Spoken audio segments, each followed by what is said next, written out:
Good evening, everyone. Welcome to our Board of Education's March 24th, 2026 meeting. May I ask everyone to please rise for our Pledge of Allegiance. Allegiance to the flag of the United States of America and to the republic for which it stands, one nation, under God, indivisible, with liberty and justice for all. That was nice. Yeah, so nice to hear the young kids with us doing that, doing our pledge. As a housekeeping item, just as a reminder, as part of our ongoing commitment to an inclusive community engagement, those joining virtually can now email questions and comments to SWR BOE Meeting at swr.k12.newyork.us for inclusion during a second public comment period.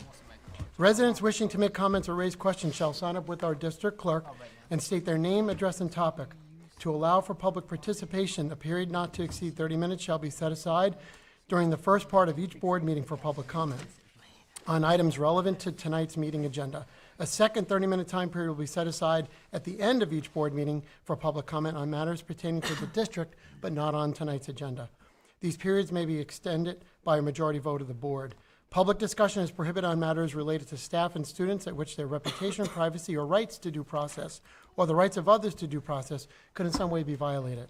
All comments should be directed to the board president. The board president may choose to respond to these comments or refer them to the superintendent or other board members for reply or for consideration or later response.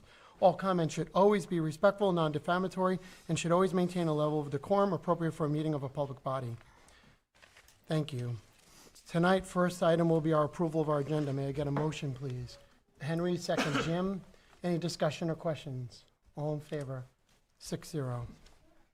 Next up, we have our superintendent's report. Mr. Poole.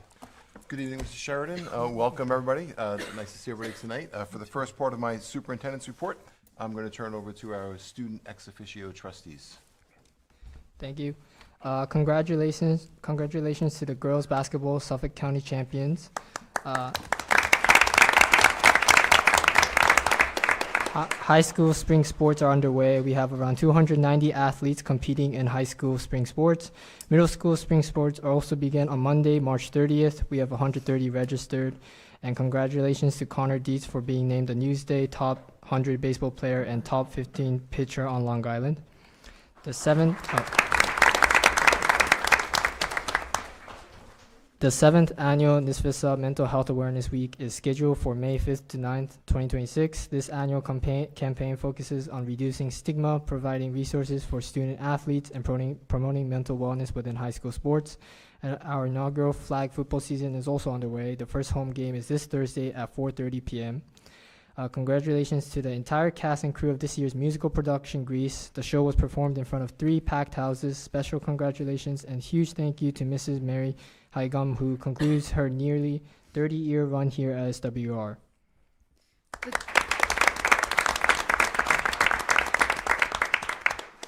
The Triumph Music Honor Society will be hosting its annual Sweets and Treats recital on Friday, March 27th at 7 p.m. in the high school library. The high school winter concert is this Monday night at 7 p.m. in the high school auditorium. In only its second year of competition, the SWR mock trial team has already established a strong presence in the courtroom.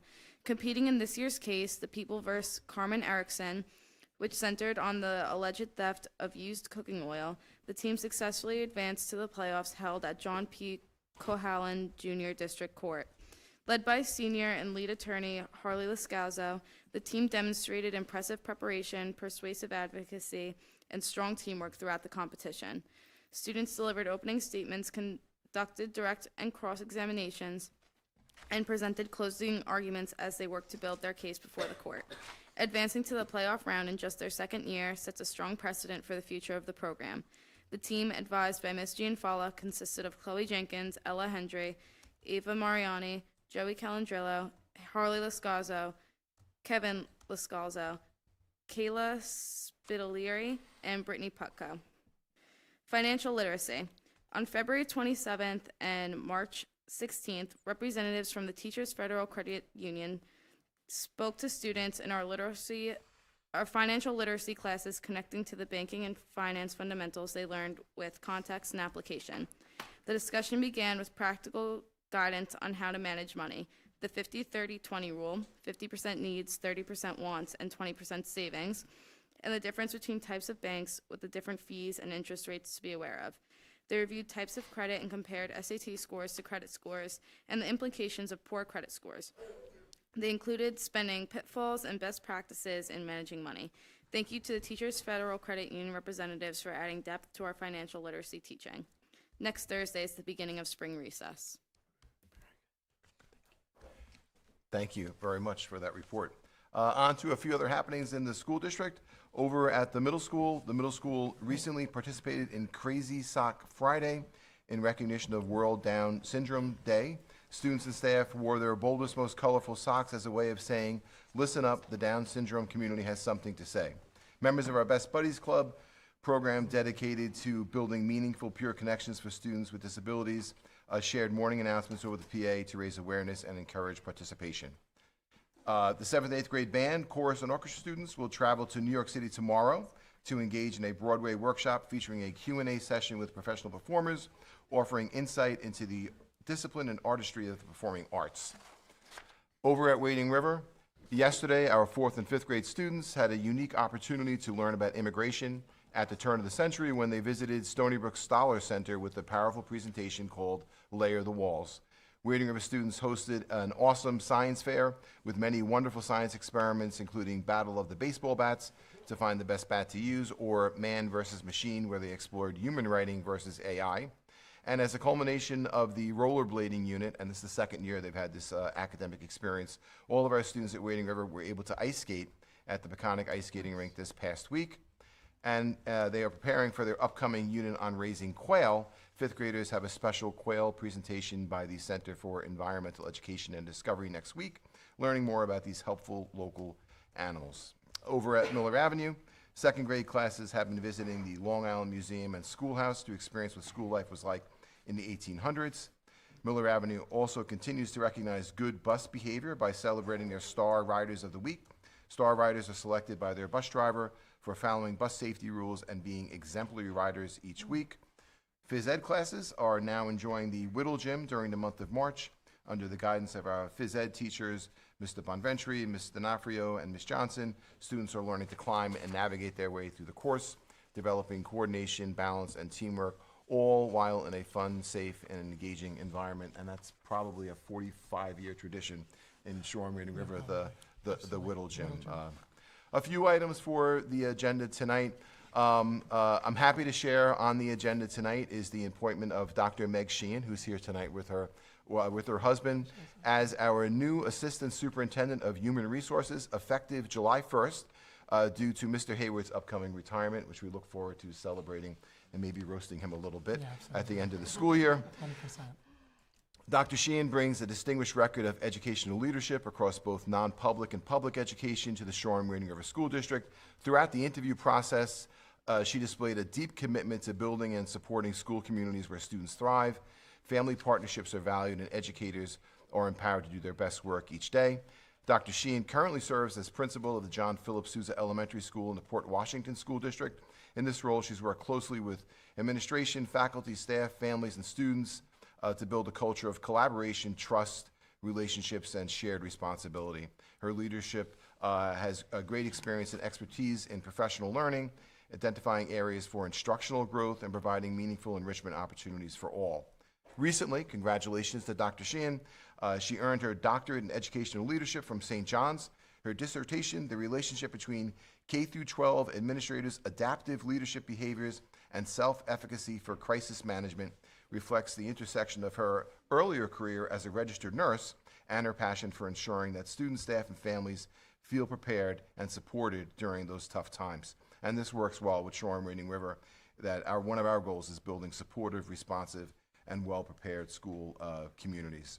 Dr. Sheehan has demonstrated a thoughtful, balanced, and people-centered approach to leadership, and is very much aware of the human side of her role, and is committed to ensuring that our schools continue to be staffed by caring, compassionate, and highly qualified professionals in support of our students. I'm very excited to have Dr. Sheen join our team, become an active member of the Shoreham-Wading River community. Look forward to her presence in the school district, in cabinet, and I'm absolutely excited. I know she'll absolutely be an asset for our students, staff, and families. Welcome, Dr. Sheen, who's here tonight.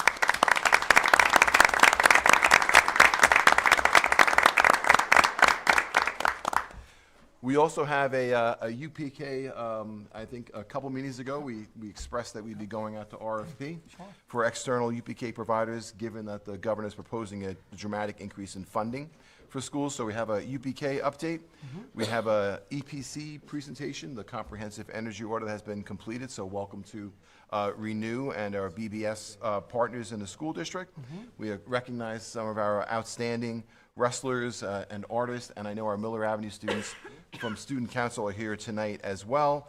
And before I close, I just wanted to, at the end of last meeting, we had a couple of questions from Ms. Aiello that I promised to answer at this meeting. Sure. So I'm just going to answer them now. One of the questions was about the strategic positions that we are reducing in next year's budget.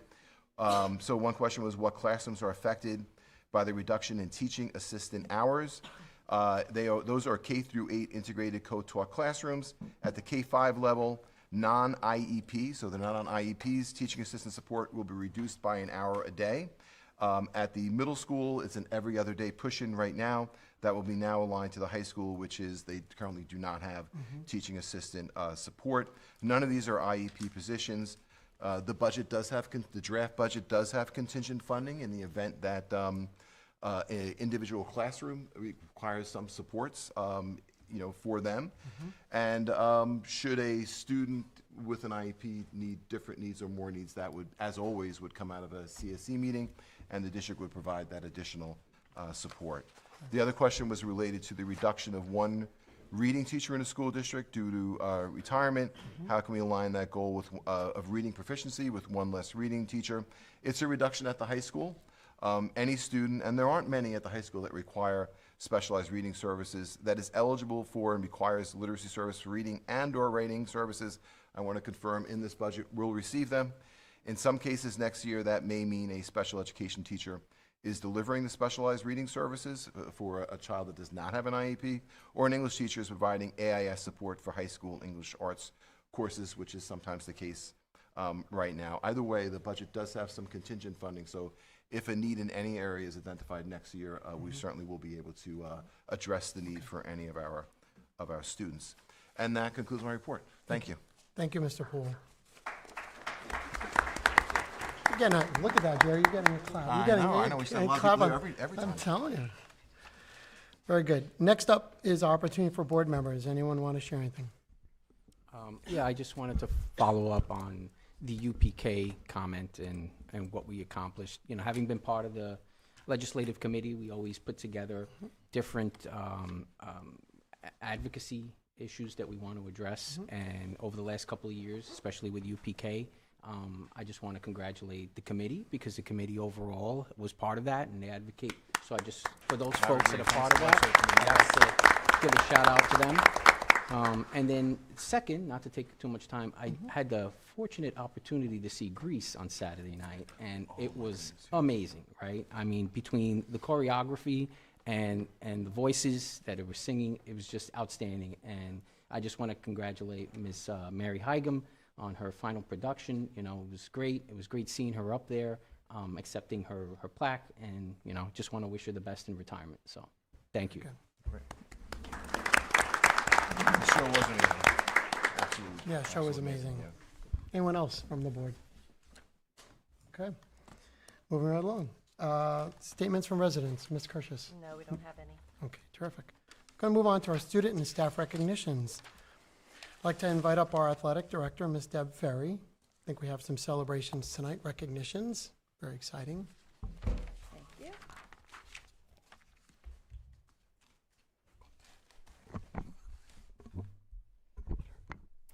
Good evening, President Sheridan, members of the Board of Education, and Superintendent Poole. Thank you for providing me with the opportunity to celebrate our fantastic student athletes this evening. I want to express my sincere appreciation for your ongoing support of our athletic programs to better serve our student athletes. Before we begin our celebration, I am thrilled to share that our first flag football game was today, and it was a huge success, with Shoreham-Wading River defeating East Hampton 52-20. Whoa, hey, way to go. 52 to 20? 52-20. And there's more. It was a total team win where everyone from the bench got to play, Nice led job. by a spectacular 7-touchdown performance from Mia Mangano. We have her brother here tonight. There you go, nice. It was a historic start for the program and a great day for our community. So thank you to the Board of Education for implementing this great, wonderful program for our fine young ladies and student athletes. Yep, that's exciting. Thank you. That's great. Thank you for that update. Yes, thank you. Before we dive into our student athlete recognition, I would be remiss if I did not mention our spectacular grounds crew who got us up and running this spring to be on our fields the first day. So I would like to publicly thank Roy, Dylan, Andrew, and Matt. As we all know, living in New York, it's unpredictable weather, but their tireless work behind the scene and all the work that they did in the fall allowed us to be one of the very few schools to be on our fields day one of the spring sports. So we could not be more proud to be Shoreham-Wading River with a grounds crew of Roy, Dylan, Andrew, and Matt. So I just want to publicly say thank you to them.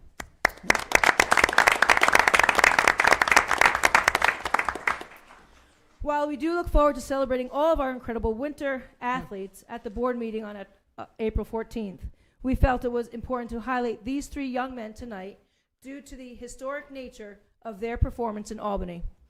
I do want to share that Thomas Mateus could not be with us this evening as he is currently preparing for nationals. We wish him the best of luck as he represents Shoreham-Wading River on the national stage in wrestling. Yes. Yeah, absolutely. At this time, I would like to invite up Gavin Mangano and Andrew Dolson, who are here with us to celebrate their achievements.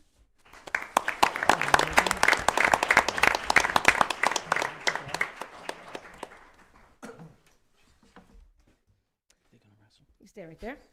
To give you some of the magnitude of their success this season, I will speak about Thomas as he deserves the accolades. Thomas, our sophomore standout at 110 pounds, reached the podium for the first time with a dominant 5th place finish in the state tournament. Andrew Dolson, just a freshman here, proved he belongs on the big stage by earning 6th place at the state tournament at 103. Unfortunately, if I may, Andrew fell short of his goal being higher on that podium with a shoulder injury, but he's coming back full force, no surgery needed, so he is working strong through PT to get back on that wrestling mat. So congratulations to Andrew.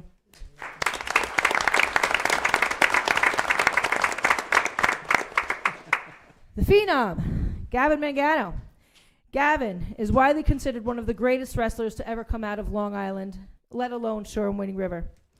His historic three-peat. Earlier this month, Gavin secured, actually it was end of February, secured 3 consecutive New York State Division II individual titles, champion in Division II this year in 144. Congratulations, Gavin. I don't know the last person to have ever done that personally.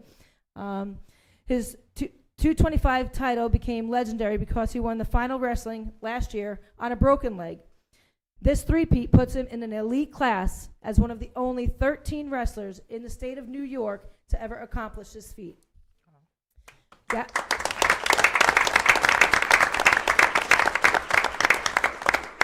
Gavin currently holds a career record of 214 wins, 5 losses.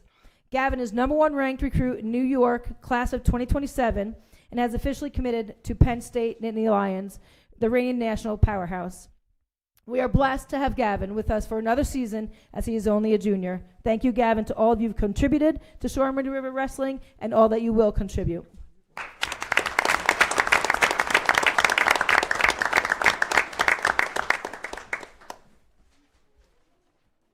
Don't leave, gentlemen. Stay up here, Don't gentlemen. leave. You're staying. While they're receiving their certificates, I would be remiss if I didn't mention the efforts and the dedication from their coaches, Coach Dolson, No-Hill, Maloney, and I'd also like to invite Coach Joe Condon up to speak a little bit on behalf of our athletes.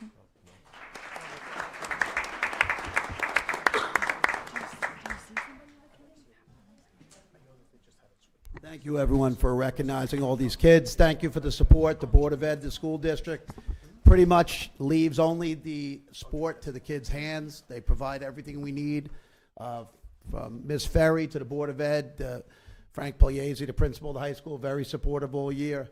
These guys are incredible, incredibly dedicated, incredibly committed athletes. To win 3 New York State titles is almost impossible, very rarely done. As a freshman, to make it to the state semifinals in front of 16,000 people is not easy either. A lot of, 400 schools to compete with to make it to the top. Give them a lot of credit, and it's really through their work ethic and really supportive families and coaches. Not just me, a lot of people had a lot to do with it, and we're really proud of them. And the future's bright. All 3 of our all-state guys are back, and all but 4 wrestlers on the team are coming back next year. Thank you, everyone, for the support. We appreciate it, and they deserve everything. They did a great job.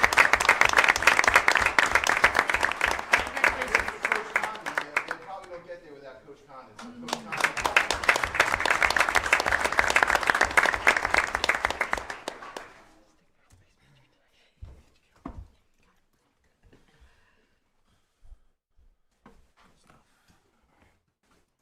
Thank you, Ms. Ferry. And again, congratulations to our strong athletes.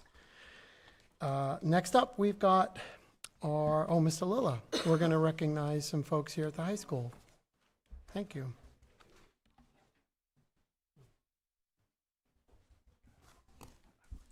Thank you.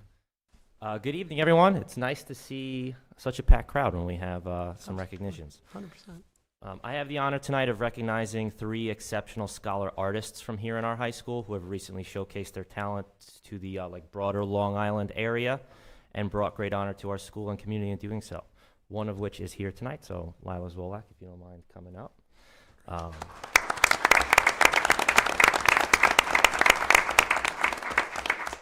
For the other 2 students who also couldn't be here, seniors Jillian Portuguese and Vivian Shao, both entered their artwork into the prestigious Long Island's Best Student Exhibition through the Heckscher Museum in Huntington.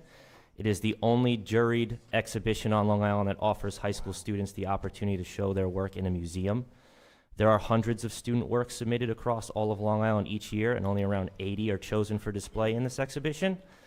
Not only were both students selected to exhibit their work among the region's finest young artists, but each earned a special recognition for that talent. Jillian Portuguese was awarded the Colza Family Award, one of the exhibition's highest honors, recognizing her as one of Long Island's best young artists. And Vivian Shao received the Honorable Mention Award for her outstanding contribution to the same exhibition. These achievements reflected the countless hours of dedication, creativity, and artistic vision of theirs.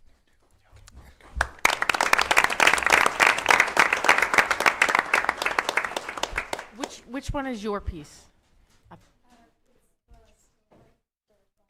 The glass? Yes. That's a sketch, though? What is that? Oh, it is? Okay. Oh, wow. Very nice. Beautiful. So, Junior, sorry. Lila Zwolak here was recently earned her recognition for her talent winning the drawing award at the All-County Student Exhibition through SCALA, which is the Suffolk County Art Leaders Association. Only 3 students per high school building in Suffolk can enter the competition, so Lila's work stood out among submissions from across all of Suffolk County, which demonstrates her technical skill and artistic maturity, which is beyond her years. So thank you, Lila. Congratulations. Yeah. That is an amazing. Do you have color pencils? How much? I can't write my name. Mr. Poole wants it for his office. I actually buy that. Is that? She framed it. I buy that. That's something that I was. That's something that my wife. I didn't see those 2. They went too fast. It's just No, I haven't seen them. amazing. You know, So I can't do it.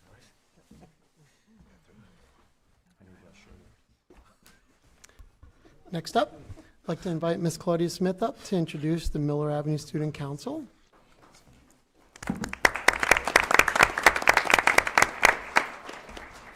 Good evening to our Board of Education, Mr. Poole, district office members, and to our amazing community. Thank you for having us here tonight. I am so excited to be here to share our K through 2 student updates with you.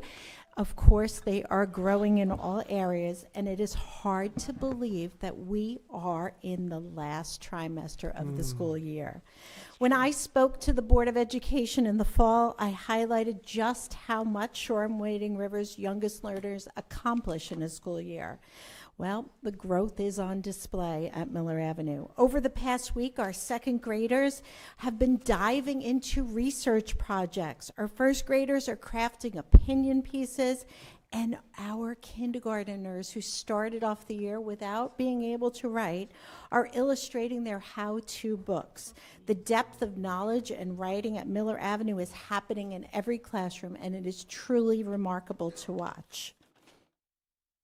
As spring arrives, Miller Avenue students will only continue to flourish. We are currently in the midst of our kindergarten registration for 2026-2027 school year, and our kindergarten screening takes place in the first week of June. I encourage everyone in the community, all families with incoming kindergarten students, to register them as soon as possible so that we're able to have them attend our screening in June and fully be prepared to meet them in the fall. At Miller Avenue, we are so proud to continue the growth of our extracurricular programs. We have 8 clubs now that span a wide variety of interest areas, giving students the chance to explore their passions, discover new ones, and learn beyond the classroom. This evening, I am honored to introduce one of those clubs, our Miller Avenue Student Council, led by advisors Ali Quenzer and Kara Behrens, exclusively for second graders. Student Council provides meaningful opportunities for our oldest students at Miller Avenue to develop leadership skills by organizing school activities and service projects. Members raise funds, collect items for local charities, create cards and crafts for our local nursing homes and retirement communities, and also, of course, pet rescue. The work that this group does truly reflects the best of Miller Avenue School and our mission here in the Shoreham-Wading River School District for compassion, community, and character. I am pleased to honor Student Council with their advisors. Thank you. Thank you.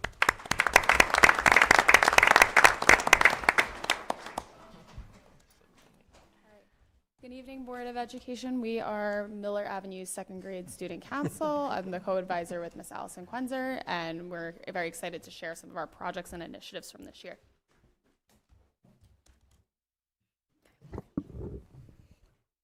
Miller Avenue staff and students invited veterans to walk the halls. Student council greeted each veteran and escorted them through the parade.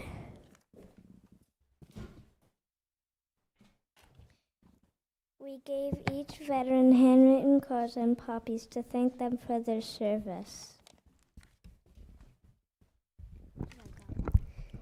We collected non-perishable food for branches of the Middle Island. Students and staff contributed items such as canned goods, pasta, rice, and other shelf-stable foods.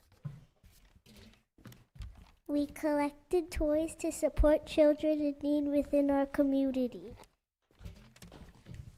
Students and staff donated a variety of new toys to help bring the joy to families during the holiday season. All donations were given to branches of Middle Island to be distributed to children and families in need. Students and staff worked together to collect toys for children in need within our community. Many generous donations were brought in, including new toys that helped brighten the holidays for local families.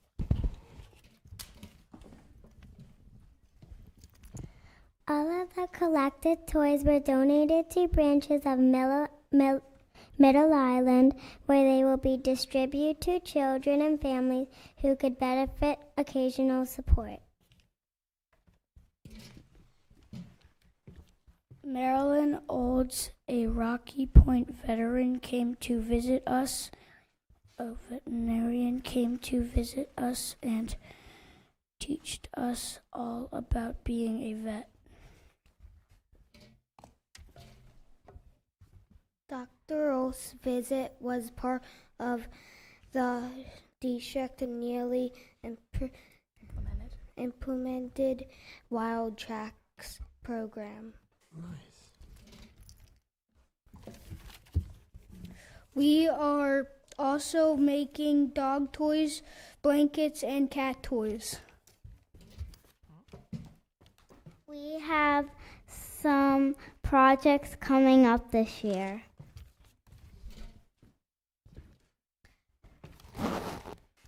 We have be beautifying school grounds by making birdhouses. Wow.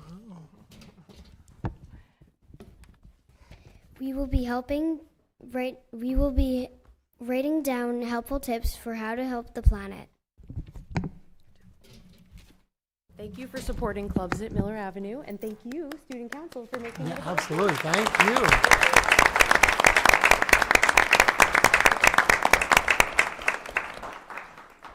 Thank you, Ms. Behrens, Ms. Quinzer. Yeah, can we take a quick photo with all the students? Yeah, absolutely. Can they maybe face that way and we'll get this over there? Yeah, that'd be perfect. Have them just face out. Yeah, that'd be perfect. Thank you, students, for that update. That was amazing. So many activities, so much engagement with the community. I love it. What's the way?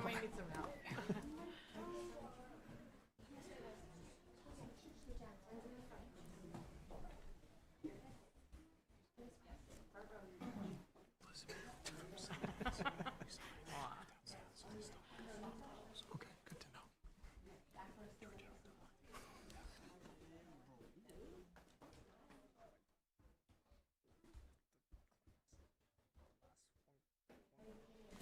Thank you again. Thank you, students.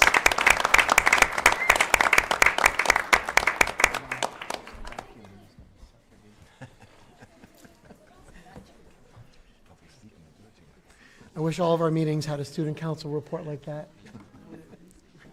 That was tremendous. What a great group of children. So nice to see what's happening in Miller Avenue. Thank you for sharing that. We're going to continue with our rewards and recognition. I'd like to invite up Dr. Paocelli to talk to us about a project that's underway.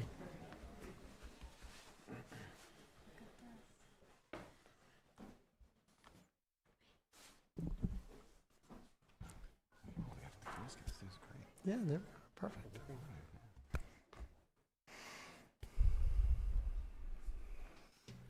Good evening. Good evening, and thank you for the opportunity to speak tonight. I have the privilege of introducing our Girl Scouts, our local Girl Scouts, who have been working diligently on a project for their Bronze Award that is going to support our apiary.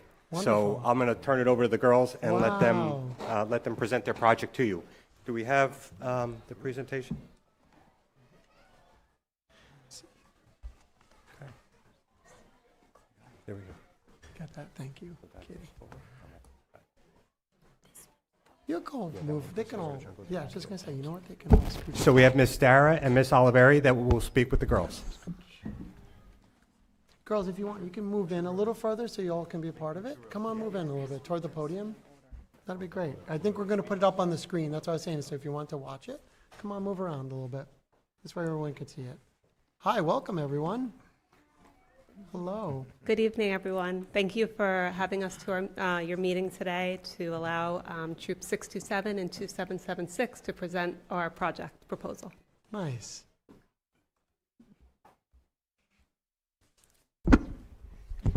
We are all current 5th graders at the Wading River School. We represent 2 junior Girl Scout troops working together on our Bronze Award. Some of the scouts have been in these troops since we were daisies in kindergarten. We have performed a variety of service projects, including placing flags and wreaths at Calverton Cemetery, collecting for Toys for Tots, and making cards for homeless shelters.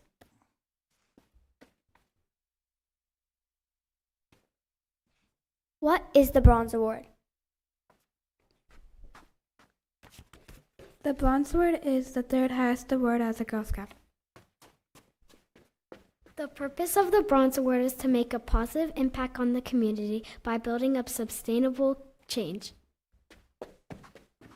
Each Girl Scout must commit at least 20 hours planning a solution to a local issue.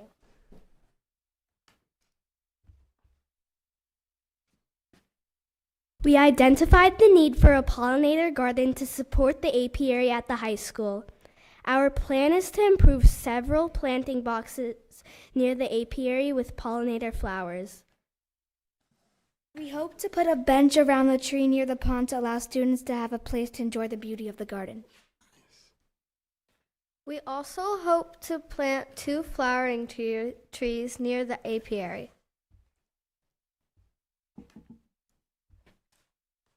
We plan to plant perennials. Perennials are flowers that will come back to grow year after year. Upon completion, we plan to register our garden with pollinator pathways. This site inspires people and informs people about global impact. A pollinator garden would help to support the apiary at the high school by providing a diverse and consistent food source while reducing the foraging distance for the bees, which helps to support the hive and honey production. Bees are important to human life as they pollinate 35% of food crops. It will help improve the high school grounds by creating a beautiful and calm outdoor space. What we have done to work towards our Bronze Award project is that we learned about gardens and various types of plants. We visited Lavender by the Bay in Calverton and Landcraft Garden in Mattatuck. We learned about pollination with a master beekeeper from the Long Island Beekeeper Association, well as a pollinator lesson at Pine Lawn. We learned about winter sowing seeds with a master gardener from the Cornell Cooperative Extension. We have planted seeds that will be grown and planted at the garden.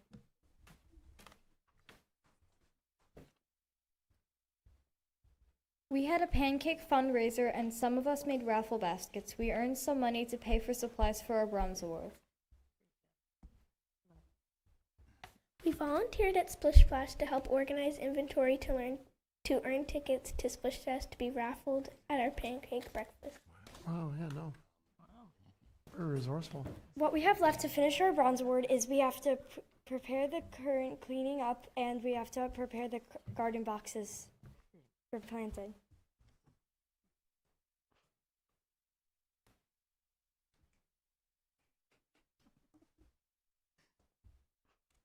We will research and look to purchase or have plants and flowers donated for the boxes.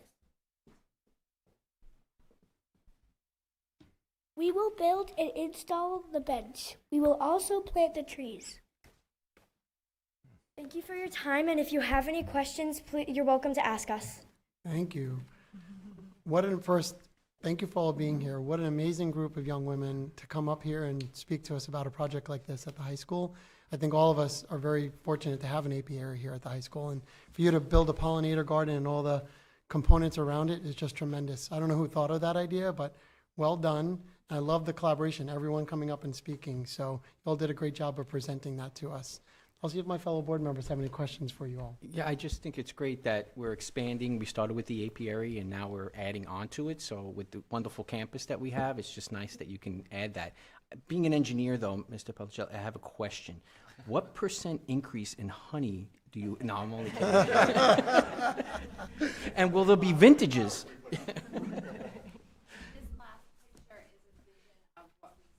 Nice.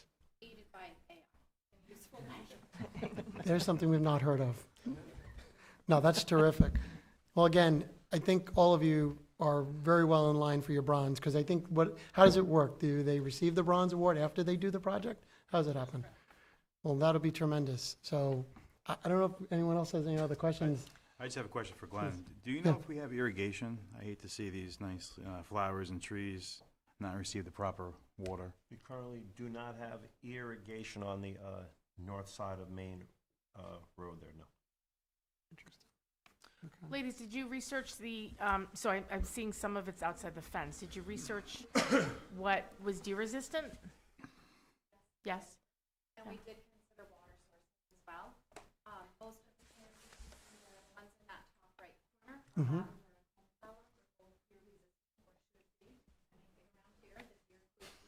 But they are deer resistant.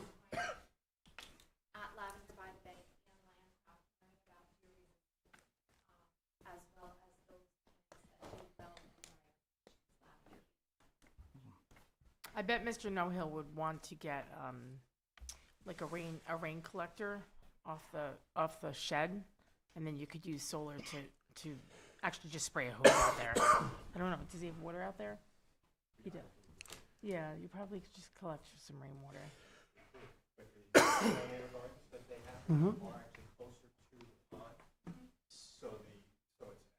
It's by the. Shows irrigation on the south.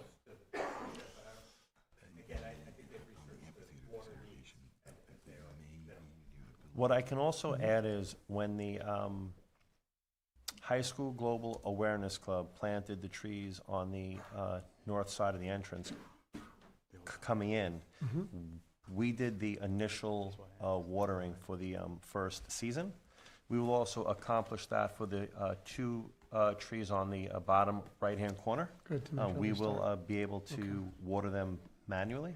We do have the capability for that. Okay. On the bottom left, there is irrigation there, so if they end up planting anything near the pond, that'll be fine. And inside of the raised garden bed there, the perennials they have selected to put there are actually drought-resistant perennials from my previous life. So I do think we should be sufficient. Glenn, are the raised beds right outside the fence, though? The bottom left-hand corner appears to be closer to the global awareness section, which is on the east side of the northeast portion of that area there. And they just changed on me. Peace garden, right? Yes, the Peace Garden. To give pan Yep. out on where those boxes are, so you can get a better perspective as to where they are. And thoughtfully, what do you think the timing is? Just have you thought through, just with spring, finally springing, which doesn't feel like spring yet, but have you thought about when you're thinking of? We set some temporary dates, hopefully weather provided. Of course. Very good. Midday, I apologize, my legs are confused. No worries. You always say Mother's Day. After Mother's Day is when you can plant, right? So we'll go with that. Well, again, I just want to commend all of you young ladies for being out here tonight, presenting to us and making a positive change for our district and for the school that you're a part of. You all deserve a round of applause, so thank you again. I want to know how I get this group for any other project. I'm so, how do I get you, so if I have some project in the school district that I need help with, like, this seems like the perfect group that's happened to. They really did. Yeah, I'm impressed. Yes. Yeah, no, I'm very impressed. And one day when you come to the high school and you're actually going here, you can point to it and tell all your friends, I was part of that. So that's a great legacy project. Yeah. Yeah, that's great. I think that's great, yeah. Thank you, Wonderful. ladies. You knocked your socks off. Awesome. Oh, yeah, great. That's good to know. Thank you all again. That's great. Georgia, do you want to take a picture of all of them together? Okay. Ladies, can we get a picture of all of you? Let's do that. We didn't do that. Just have them turn around again? Yeah. Yeah, if they want to, if they want to face it. Yeah, just and have you face out to the camera that way, and then we'll just take a Go picture. right up to the table. Joe. Yep, Yeah, come on yeah, up. yeah. Come on back. And you can face Hello, it everyone. that way, Thank yeah. you. Wow, One look at all layer, right? look at all the patches everyone has. That's terrific. A lot of earned patches here, Jeremy. Yeah, they are. They're really cool. I think they're cool. There you go.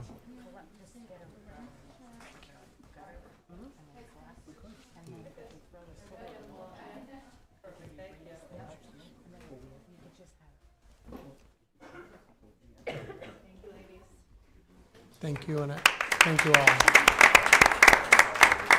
Just a little shout out to the troop leaders. I don't know both of your names, but I want to thank you both for bringing these ladies out here tonight. Thank you for the troop leaders. Thank you. That was terrific.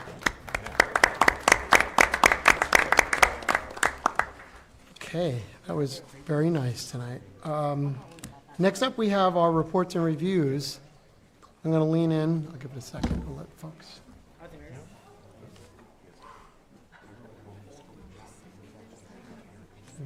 Yeah, absolutely. Yeah, the next report and review will be our 2026-2027 UPK update with Mr. Jerry Poole, Superintendent. Thank you. Oh, sorry, Jerry. You're doing great.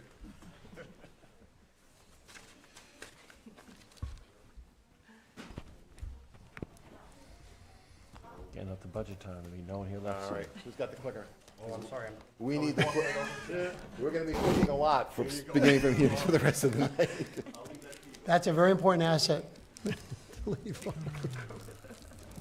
All right. Well, it feels a little annual that we're here around this time of the year talking about universal pre-kindergarten in the Shoreham-Wading River School District. Sure. But before I start, I do want to echo what Mr. Perez mentioned, was that this has been an area of focus for the school district to see if the state can increase the funding, the per pupil allocation for Shoreham-Wading River, because until this, it's not law yet, but until this latest proposal for the governor, this district, along with many others, were well behind other districts in per pupil funding, which has been at or around $10,000 per student for that. So kudos to the legislative committee and everybody in the state that advocated for an increase. So I have a little disclaimer on there. This program for next year is contingent upon the universal pre-kindergarten funding being included in the final adopted New York State budget, which is due in a week or so. Hopefully it'll be on time, and we will know. What is proposed in the budget?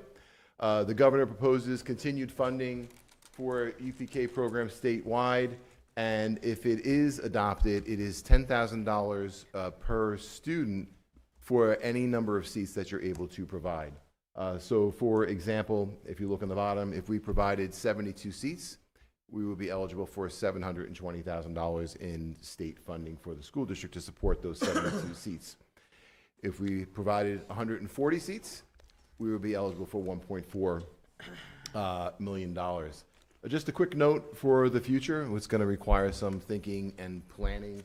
The proposed law, whether or not it gets into the final New York State budget and becomes law, is to require that beginning in the 28-29 school year, districts must provide a UPK seat to anybody that requests one.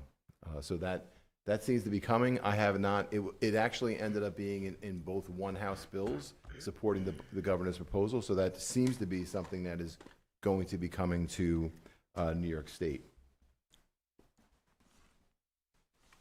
So I want to thank Mr. Meinster, our purchasing agent, Ms.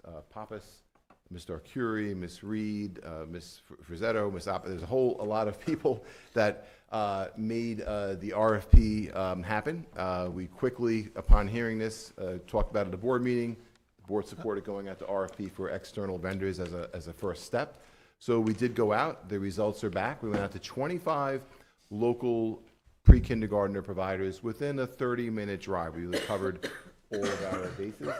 We got just 3 responses out of all of that. And I think as the calendar year goes on and this becomes law, the businesses that will be responding will be fewer and fewer, because although many districts provide UPK, just about all of them don't seat everybody that wants a seat. They're lottery based and they're not full UPK for all the students in the district. So there will be a demand and a premium for UPK seats on the island. So St. Anselm's responded, St. David's responded, and Kitty Academy responded. So we have 72 seats possible for the next school year for families in Shoreham-Wading River, should the UPK program make it into the final New York State adopted budget. Total cost, based on the responses from the 3 vendors, if all 72 seats are filled, the cost would be $687,000. Again, state funding would be $720,000, and it is very, very likely that we will be able to capture the remaining $32,000 for administrative soft costs, time of the purchasing agent, mailings, the lottery. All of those things could be potentially captured by the funding. And I have a few pictures from all 3 of the sites for their outdoor play areas. I do want to take a moment just to talk about St. David's. I know everybody in the community knows and loves St. Anselm's and Kitty Academy. They're very familiar. We had a great relationship with St. Anselm's a few years back for 3 years when we had the COVID-19 federal funding for the school district. But a new vendor responded in Riverhead. It is on Roanoke Avenue at St. David's preschool. Since it's new, I went there and visited the preschool myself just to get to meet the director. So I had a great time there. I met the director, the teachers, the aides, the office support staff who have been there for a very long time. I found it to be a bright, cheery place with professional, pleasant people. It seems like a great spot for pre-kindergarten programming for those maybe traveling that maybe work in Riverhead at the hospital or heading out to the North Fork or heading out to the South Fork. Might be a convenient spot for them. I know it's a new spot. I did speak with the director. She provided a few photos. This will go up on the website. Somebody could look a little closer. But in speaking with the director, Rose, we talked about before the lottery, which I'll get into a little bit later, providing an open house for Shoreham-Wading River families before they get into the lottery and select where they want to go, to visit St. David's, to meet the director and look around to get a sense and a feel of the place. And that would be on April 13th at 3:45. So I encourage anybody who's getting into the lottery and heading that way, that maybe it's more convenient to head east, that they take that opportunity to visit. Mr. Poole, quick question. Did they have to make an appointment, or just, is that They could just open come. date? That's an open time, okay. That's an open time. So after this, assuming that the 3 contracts get awarded tonight, we did finalize all the contracts. Thanks again to Alan and Ms. Pappas to get those contracts done. They're all signed. And once that's done, we'll do some advertising. We'll have a postcard that goes out. We'll include it in BOE highlights, be on the website. Okay. But we'll make sure we get that open house information out to families. So how will the enrollment work? So first is board approval of the 3 contracts. We should get a postcard out shortly with family notification of the lottery and how to register. There will be online registration for the lottery, a lottery drawing on April 30th, and then enrollment confirmation from families by June 1st. So the lottery is just acknowledging that you live in the district, you have custodialship, you're interested in the lottery, you're going to select your in order of preference, the place where you would like your child to attend. And then once you're selected, you have to go through the full online registration system to enroll your child and for that to be reviewed in order to get a seat. So I've mentioned some of these that are up here. When completing the application, families will be asked to rank their preferred UPK location. So if you're picked 5th, right, yeah, and you picked St. David's as your #1 choice, you would get your #1 choice. When it starts to get a little later in the lottery, let's say all 18 seats at Kitty Academy are full, that might have been your first choice, but your second choice was St. Anselm's, then you would get your second choice and so forth. Again, there should be 72 seats available for families. Our peak interest was 91, I mentioned earlier. Even then, with peak interest of 91, by the time I got to October or November, correct me if I'm wrong, Alan, the wait list had been exhausted, and we settled in on a number of, that was the year we had 76. We settled in on 76 seats for the school year. It is a 5-hour day, which is funded by New York State. That does not work perfectly for all families, and not everybody wants a full day, but we don't have an option to do a half day. We don't have an option to do any other version. It's the 5-hour day that's funded, which we would be reimbursed and paid for. Families that we exceed the 72 seats will have a wait list, and we'll work through the wait list.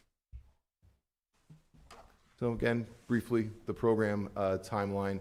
I will send this out to all families, the presentation via the Board of Education highlights, so everybody can take a look at it.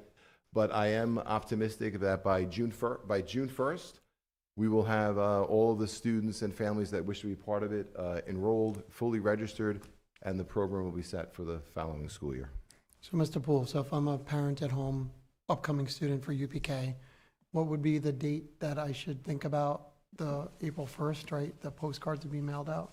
The postcards will be out by April 1st. Yep. You would be thinking about April 30th, because by April 30th, you want to complete the online registration for the lottery, which is a simple Google form. We're not asking you to upload documents. It's just name, address, what's that? 27th, yeah. 27th, oh, yeah. Okay, yeah. I was going to correct that. Yes. I was going to wait. Yep. So it's simple, name of the student, home, if you have, if you Yep. have twins, those kinds of things on there. But, and then Perfect. more importantly for the family, would be to think about what's your preferred location, what's your second, and what's your third Oh, that's location great. that you would select. So April is the real timing for this, Jerry, for Yes. families? Okay. Yes. Thank you. Hopefully, we'll get the mailing out by the end of the week, Mhm. if not early next week. Okay. The postcards. Something to We're look forward already- to. Yes, already Mhm. working on it. And that's it. I have to tell you, I was pleasantly surprised with the responses. Mhm. Last year when we went out just to get a price, it was maybe 50. It was 72 seats, but it was much more than that, and would have had a significant impact to the budget. So with this per pupil aid going up $10,000 per student, we're able to do this. But you can see the prices are so close to $10,000. There will be some continued advocacy if we're going to continue to provide We rode over UPK that. for the state to increase UPK allocations over time. So, but I'm happy about that. It should be a great economic relief for 72 families in the school district, and all three places will have a great program for students. So, I think it's great. Thank you, Jerry. I think right. that, Thank you know, administration did a lot of work really quickly, because we all learned about it in January. Here we are sitting in March, and you had RFPs out. You already have the program ready to go. Obviously, great work. fear is so the seats will be, if we didn't do it quick, the seats will be gone. That's true. Yeah, too. well, I guess we're ahead of the rest of the school districts. Yes, I feel fortunate that we had 72 seats, yes. So, but again, thanks to the team, they did a lot of great work. And we did have a little memory of how to do it. Yeah, a little muscle Yes. memory on campus. That's great. All right. It always Thank helps. you. Thank you, Mr. Poole. Appreciate that update.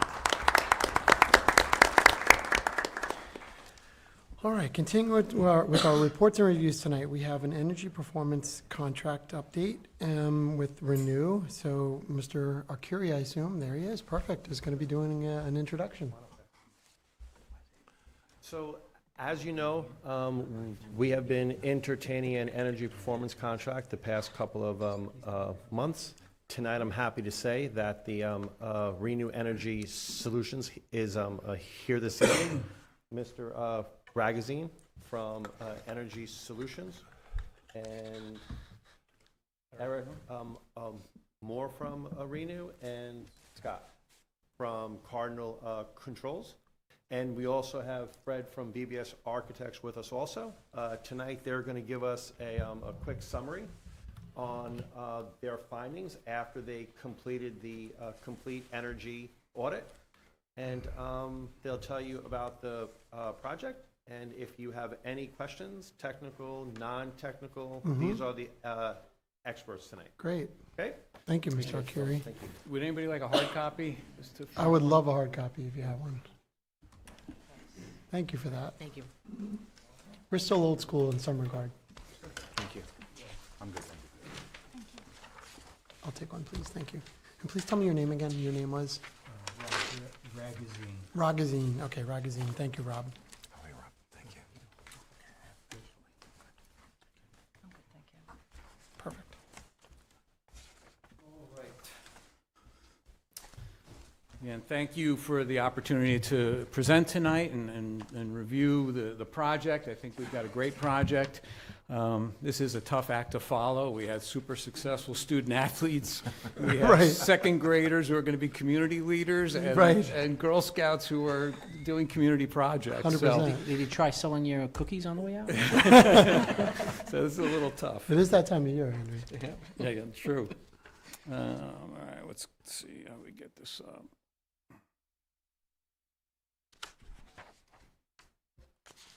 Oh, you want help on that? Yeah, thanks. Which one will- Yeah, it's like not the norm. There you go. Okay, great. Thank you. Okay, so as a review of our proposal, maybe a little tough to see on there, but we have a total of 15 energy conservation measures. Okay.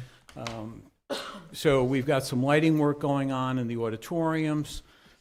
We've got rooftop solar projects going on each of the schools. We've got a shunt efficiency system. We've got a new control system, which I think, is really the highlight of the project, addressing the building management system. And that's, we brought Scott here from Cardinal to be able to address any questions anybody has. Okay. Weatherization, some walk-in freezer controls, a gas conversion at the fitness center / maintenance building, a burner replacement at Miller Ave, some DX refrigerant technology, transformer replacements, and destratification fans. So that's an overview of the various ECMs. Okay, now in terms of the controls, again, the main item here of concern and I think of interest, we're well aware of some of the challenges the district has had with its existing control system. So Cardinal Controls is our subcontractor and partner on this project. And the idea is to replace the existing Honeywell equipment with new Johnson Controls equipment. Okay, so it will really address the needs of the district, get you on a unified system, and really bring it up to where it should be. Could you take a second to describe for people who are listening, what does building management system mean? Okay, so a building management system essentially is a computer system, a front end that can look at the various systems that are operating in a building, so for each school, for instance, and it can not only see how the systems are operating, it can tell the systems how to operate. So things like heating and air conditioning systems, various fans, lots of different components that are necessary to operate school buildings as well as any type of building. It allows you to program it and say, we want the temperature to be 70 degrees by 7 a.m., and by 7 p.m., we can start to set back those temperatures in the winter or in the summer and winter, however we're going to set those up. So it's a system that allows you to operate your facilities more efficiently and also give facilities insight into how the buildings and how the equipment's operating. How efficient is the non-Honeywell, how efficiently does it adapt to the BMS? Sure, so how efficient will the new system be? Yeah, sometimes it's clunky, so I'm just wondering, when you have non-Honeywell units, about that alignment. So we feel it will be a lot less clunky. You should not experience any of the controller online, offline issues that you've been having. Sensors not reading correctly. It'll be a smoother, better executed system than what you have now. Each and every one of the Honeywell controllers that exist in the district at the classroom level, inside a typical univentilator or at the high school in one of those mixing boxes, as well as the supervisory controllers, will be replaced completely. Okay. So there will be no more Honeywell controller hardware at any level of the system. Okay. Or any more Honeywell software running at the supervisory level. So Good to know. we feel it'll be a lot more seamless, a lot less clunky, and provide a nice long-term path also. One of the major benefits of moving away from what you have now is the proposed new system is not proprietary or single source. So although I hope that you'll choose Cardinal for service and expansion for years to come, you won't have to. Understand. There are other choices for the Johnson FX product line, so I think that's a major benefit to any public school district, knowing that you're not forced into a. You're not locked into a That's right. particular vendor or a specific, Sure. I got it. That helps. Thank you for that. Megan, was that good? Good? Yeah. Okay. Any other questions? I'll sit back down. I like the interaction. This is good.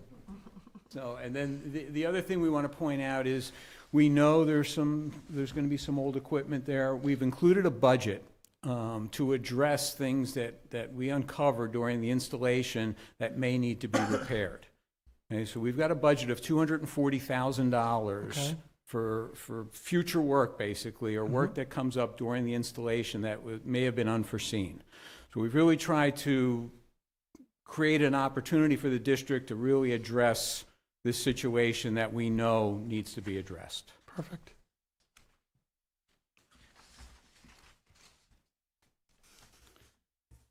Okay, financially, like I said, there's 15 different ECMs. It's about a $9 million project cost. We've kept the project under the 18-year requirement for payback, and this project, as it's proposed right now, will generate $391,000 of guaranteed energy savings in year one.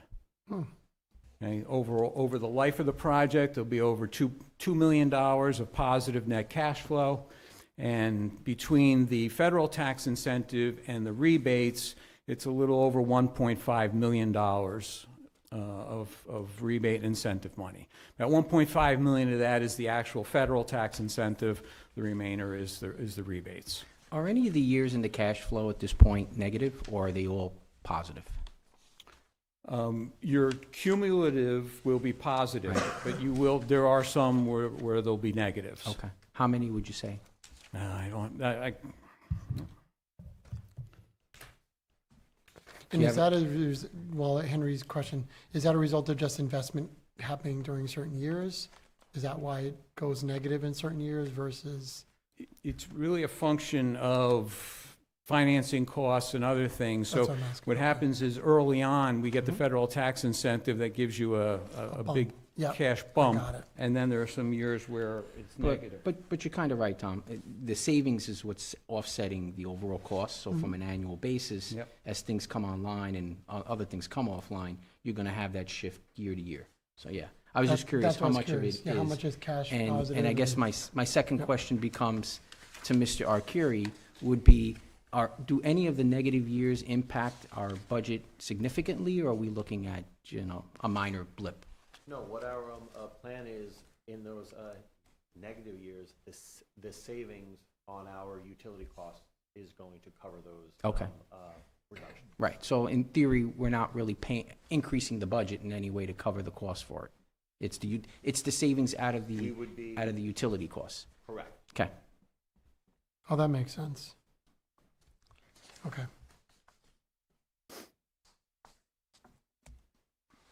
Okay, again, just a different look at it. Currently spending a little over $1.1 million a year. We'll have just under $400,000 a year in savings. And when you look at the energy savings and the maintenance savings over the course of the contract, it's about $10 million. Is there an escalation rate that you guys used on energy costs overall? What was that value? 3.5%. Okay. And that's what was dictated in the RFP that was issued. Okay, great. Thank you. Yep. Okay, critical path. This is the other big item, right? Solar. And this is a topic for your district. It's a topic. We've never heard of it. What is it? This is a big topic everywhere. As it relates to your project, okay? Yep. Yes, we are starting to get into a situation where the time is starting to narrow to be able to make this work. Okay. So, in summary, the solar project has to be built and it has to get permission to operate, PTO, from PSE&G by December 31st, 2027. Okay, so that is the critical item here. Critical path. Now, we can do it. We have time, but we don't have time to just see weeks and weeks and months evaporate. There's just no getting around the reality of what it takes to do an EPC. So, we need, if the district decides to move forward, we'll need that approval. We'll need to be able to submit to SED, get that back, and then start building the project. So we've laid out a time frame that still works, but we don't have a lot of time at this point to contemplate this and continue on. So it is a project that if you do decide you want to do it, we want to work with you and move as quickly as possible. And we realize there's processes that have to be followed. We're trying to do everything we can to short circuit from our end what we could do to speed it up to make it a quicker process once you decide. Mike and Henry, quick question. When you guys met, did they go through the timeline of how to make that work? Or did you guys talk about project work? Do you want to take? No, you're the engineer, you got it. So my understanding is that there's some critical dates that you guys need to have your equipment in line, online, so that you can actually pass an inspection by PSE&G? Okay. Yep. So you're dealing with, I know Mr. Lewis brought up the concern, I've been doing energy projects for over 30 years. I'm a New York State licensed professional engineer, and I know Mr. Lewis has been involved with architecture and construction for many, many years. And we both know that things happen. So I guess our biggest concern is this third party that might have to sign off and say, yes, you guys have it, and we can then take part of the IRA incentive, right, the investment incentive. So what's your, I guess, point of view at this point in terms of hitting those dates necessary? Where is your concern with hitting those dates? Well, my concern is that we lose time in terms of when the project gets approved and we can actually submit to SED. Okay. But just to lay it out a little bit more succinctly, we would view the installation of the solar project to be approximately 6 months. Okay? So if we work backwards, we know we've got to have everything finished and approved by PSEG by December 31st. We think if we leave 3 months for that PTO process, we should be in good shape. I think we've actually been told by our solar subcontractor it can be much tighter than that. But there's going to be other districts all fighting for the same resources from PSE&G. So we would like to have the construction done by September, the end of September. Okay. And that would leave us a full 3 months. And that's where we're going to work as a team, the district, us, our subcontractor, and BBS, to make sure we can get PSE&G on site to get these systems turned on. Okay. What can the district do to really facilitate that, or even move up the timeline? Is there anything in terms of the construction aspect of it that you think might make sense to do? For instance, time of construction, when you're constructing, as opposed to just summer work, that kind of thing. Yeah, I think that'll be coordinated. We'll be able to coordinate with facilities and with the district overall, and I'm confident that we'll be able to do that. We do a lot of work with your district. I think I don't think that's going to be the challenge, honestly. I really think building it'll be fine. It's getting the approvals and getting started in a time frame that's going to make sense. Okay, and the impact of the actual construction itself, I mean, you're building a passive system on the roof, right? Yep. So it's out of sight.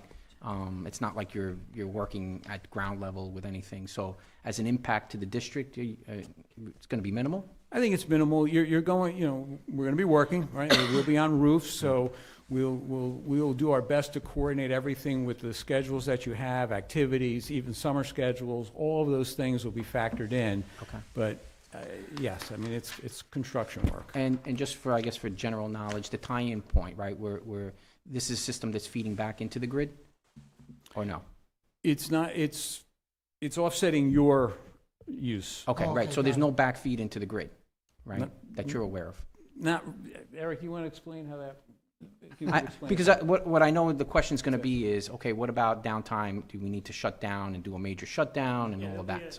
Yeah, there'll be a shutdown of the building where we'll tie in for the interconnection. It's Okay. behind the meter.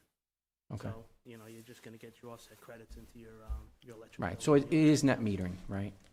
Correct. Okay. Yep. And again, net metering means we're offsetting the cost that would come in. So there's times where we'll be generating enough power that we would, in theory, feed back, or could. It all depends on To the grid, what yeah. we're using as far as energy.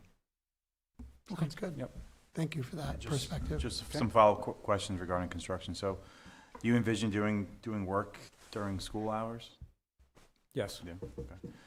And are we anticipating receiving the panels on property and storing them here during Yes. construction? Yeah, we'll set up staging areas. Again, we'll work with Ernesto, but yes, we would envision having equipment on site. Okay.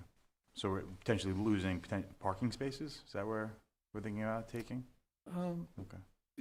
I don't know, not necessarily, but I think. Glenn said yes for we have other spots. where I'm we assuming could do rigging it. won't happen during school hours. Correct. I'm going to keep the staged areas probably near the wrestling center area, that's going to be their cleanest access path to the back of the high school. And as far as the other buildings, to the sides of the peripheral parking areas. This is the ballast system?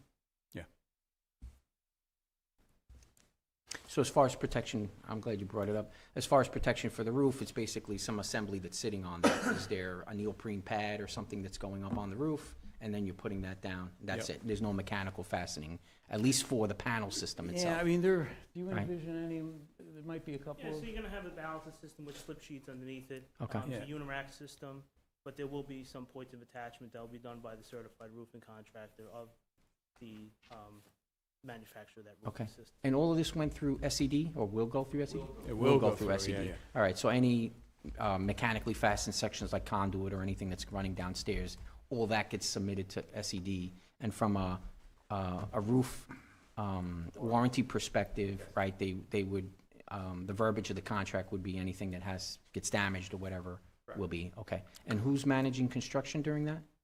From our district? Rossini and Arcuri Construction Management. Lovely. Okay. Sounds like a good You know the firm. way up to the roof, right? Sounds like a good After firm. all these years, you know how to get up on the roof. I sit on the ground level. The firefighter Rossini goes up. Oh, on top okay, of the, okay. roof, and he does a great job at it. Okay. Glenn, what's the proposed turnaround time for SED now? Turnaround time right now, they're looking at a 3 to 4 weeks today, but Okay. that's going to, Okay. as the spring continues to go forward, that is going to increase. Yeah. That's what's happened in years past. Okay. Is this single source review from SED or no? Single source review from SED. Yeah, so from a trade perspective, is it just an electrical review for them for the solar, or are they reviewing the entire EPC package as Discipline. mechanical, Discipline. right, discipline-wise?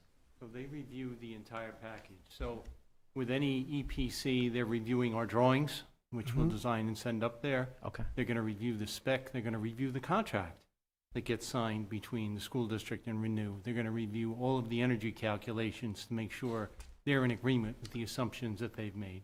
We will be reviewing all of that as well. So the state, it's a little bit more involved than a typical capital project because of that.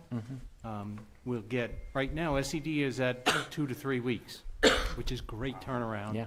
But that's for the initial comments. Used to be So months. they're gonna have comments and say, well, what about this? And, you know, we don't like that, or we want you to change that, or whatever. So we typically would guess about a 3 to 4 month approval process from once it gets submitted to the state. So that's kind of what we've built into the schedule right now with Renew. We feel that's more than reasonable. It could be less than that. If we get minimal comments, we could have approval in a month or two. But, you know, we're just assuming 3 to 4, just to be on the safe side. Great. When do you feel comfortable in ordering the solar panels? Is there a long lead for No, purchase? solar panels are not. They're fairly readily available, so that's not an issue. Okay. The racking systems are fairly readily available, so that's not an issue. So the timing should all line up very well. Honestly, That's what everyone says.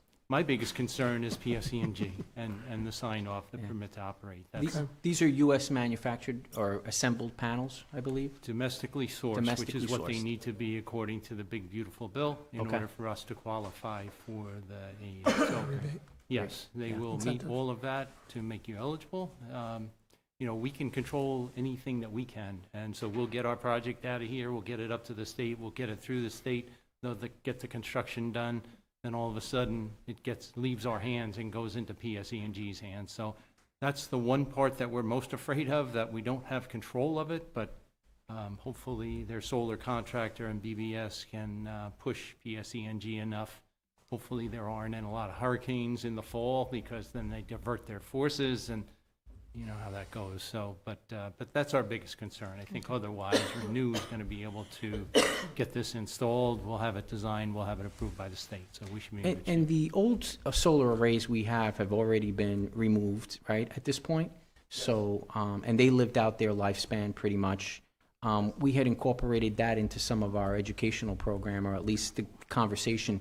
Is there thought for that going forward in terms of how we can use this as a learning opportunity? The answer is yes. Okay. We're going to Yeah, absolutely. You know, Right. It's net enabled, so anybody with the right IP address and a Perfect. password can get in. So if you want to give that to science teachers and they want to track it during a cloudy day, a sunny Right. day, winter day versus a summer day. We're tracking Little science bees, opportunity so for I don't know kids. why we wouldn't track Yeah. the electrical at this point. That's There cool. you go. You'll be Okay. able to do all of that. Yeah, okay. And that's a welcome addition because like I said, all of the old ones are defunct and removed at this point. So we're one of the few school districts that aren't taking advantage of free electricity. And then it's also important to point out, Miller, at the Miller Avenue building and the Wading River building, we have never had solar there. So we are adding solar to those locations for the first time. We are increasing the solar array at the high school Mhm. and adding back solar to the middle school. That's great. Great. Fred, can you talk, I know we had a presentation earlier this year about the finances, how the dollars work. Can you just remind folks who might even be watching at home how this works for taxpayers, the community and the school district, how an EPC functions? Okay. Thank So you. the benefit of an EPC is that it pays for itself out of the energy savings. You talked a little bit about that before. So there's no tax impact to the taxpayers. What happens is we design the project, goes up, gets approved by the state. The district borrows the money for the project, roughly $9 million in this case. That money goes into an escrow account. And then as they do the work, we sign off on it like any capital project. Approved payment requisitions, they come to the district. You then draw out of that escrow account and pay Renew for the work being done. Then what happens is, as you start to generate energy savings, you use those energy savings, and they're guaranteed energy savings. Understood. Use that to Guaranteed by pay. Renew, to pay that loan back, basically. So there's no net cost to the taxpayer.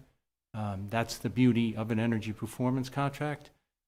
The restriction on it is that we have to have an 18-year or less blended payback. So that becomes a little bit more restrictive to us, unfortunately. So we worked in as much as we could. I know I came to you last time I saw you guys. I recommended that we have Renew move to the next step, the comprehensive energy audit, And you did the energy audit, right? which is what they have just completed and represented. As they mentioned, the job got larger, which was great, which is what we were hoping. They were able to work in the burners at Miller. They were able to work in the gas service at the maintenance building, two really important projects to the district. We were able to make sure that Cardinal Controls and Johnson were going to be the products used. So the cash flow went up as far as your energy savings, cumulative cash flow went up. So it's actually a better project right now than the night I stood before you last time. So again, we still feel the same way that we're getting the best value from Renew. So that's No, why thank you we're for explaining recommending. that. I thought it'd be helpful. There's one piece I think that's also important to note in that the life cycle of the equipment that's being installed, right? After the 18 years, the project in theory pays itself back. Yes. Any additional energy savings after those 18 years, assuming the equipment is still in operation, which most of these have a greater than 18-year life cycle, Yeah. you continue to see that It's energy all cash flow savings. positive, yeah, it's all So positive. it's additional Yes. savings. And for instance, the energy panel, the solar panels, probably have a 35 or 40-year life Oh, cycle wow, I span. didn't realize that. They're probably warranted for 25 years or 30 years. The inverters are warranted for 15 or 20 years. So those panels are going to continue to produce power even after you've paid off the loan after 18 years. And therefore, that's going to be revenue that's going to be coming right back to the school district without having to pay that loan. So Great. it's going to be of great benefit. The controls, as you know, you guys have had a real headache here with controls and Yes. and contractors, and so now, removing those and putting in Johnson Controls, non-proprietary, there are probably 10 firms you can bring in to have them service them. So to me, that's a huge win for the school district. Absolutely. Just that part alone. Thank you, Fred, for that explanation. Thought it'd be good as a reminder how we got here. Great. Mr. Agazine, do you have anything else to share with us? I think that's it. Well, So, we appreciate you being here tonight. I just have one Oh, more thing, oh, I'm sorry, please, I'll yeah. make it brief. Oh, yeah, So the value in the, what I'll call the added contingency, that $240,000, so I feel like that's great because you are gonna come across things that maybe aren't seen day one. One of the things that I was looking for was perhaps to the best of your ability, some kind of upfront cost for some standard repair items that you might have, so that when you come across an issue, we're not seeing it for the first time, because in the case of the EPC, that was competitively bid, right? So for value and transparency, you're seeing that there. Right. With the contingency piece, if you come across an issue, you could say, it's $20,000, but maybe we can do it for $10,000. It would be nice to see Understood. that.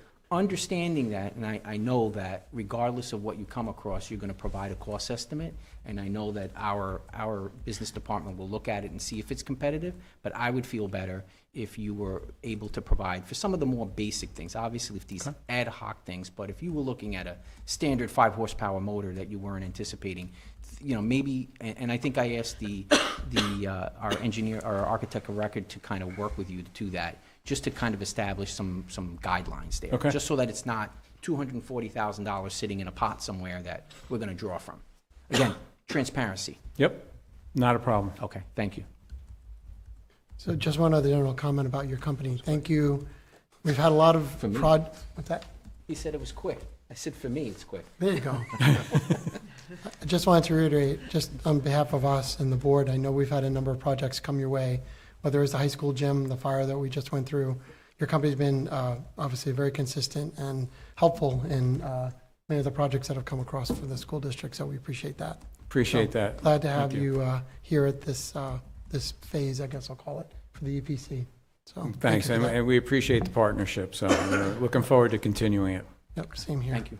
All right, And thanks, anyone else, everybody. anyone? Well, good, yeah, thank you again for being here tonight. Yeah. So next Next steps, steps, I was just next gonna ask steps you. would be, there's an environmental review required, so that'll be done in 7 to 10 days. A contract will be finalized, so at Okay. the April 14th board meeting, you would have a consideration of approving the environmental review and then awarding the contract. Perfect. Which would then allow them to get everything up to SCD and start everything moving. Sound good, everyone? Right? Yep. Okay. Thank Thank you, you. Jerry. Thank you very much. Okay.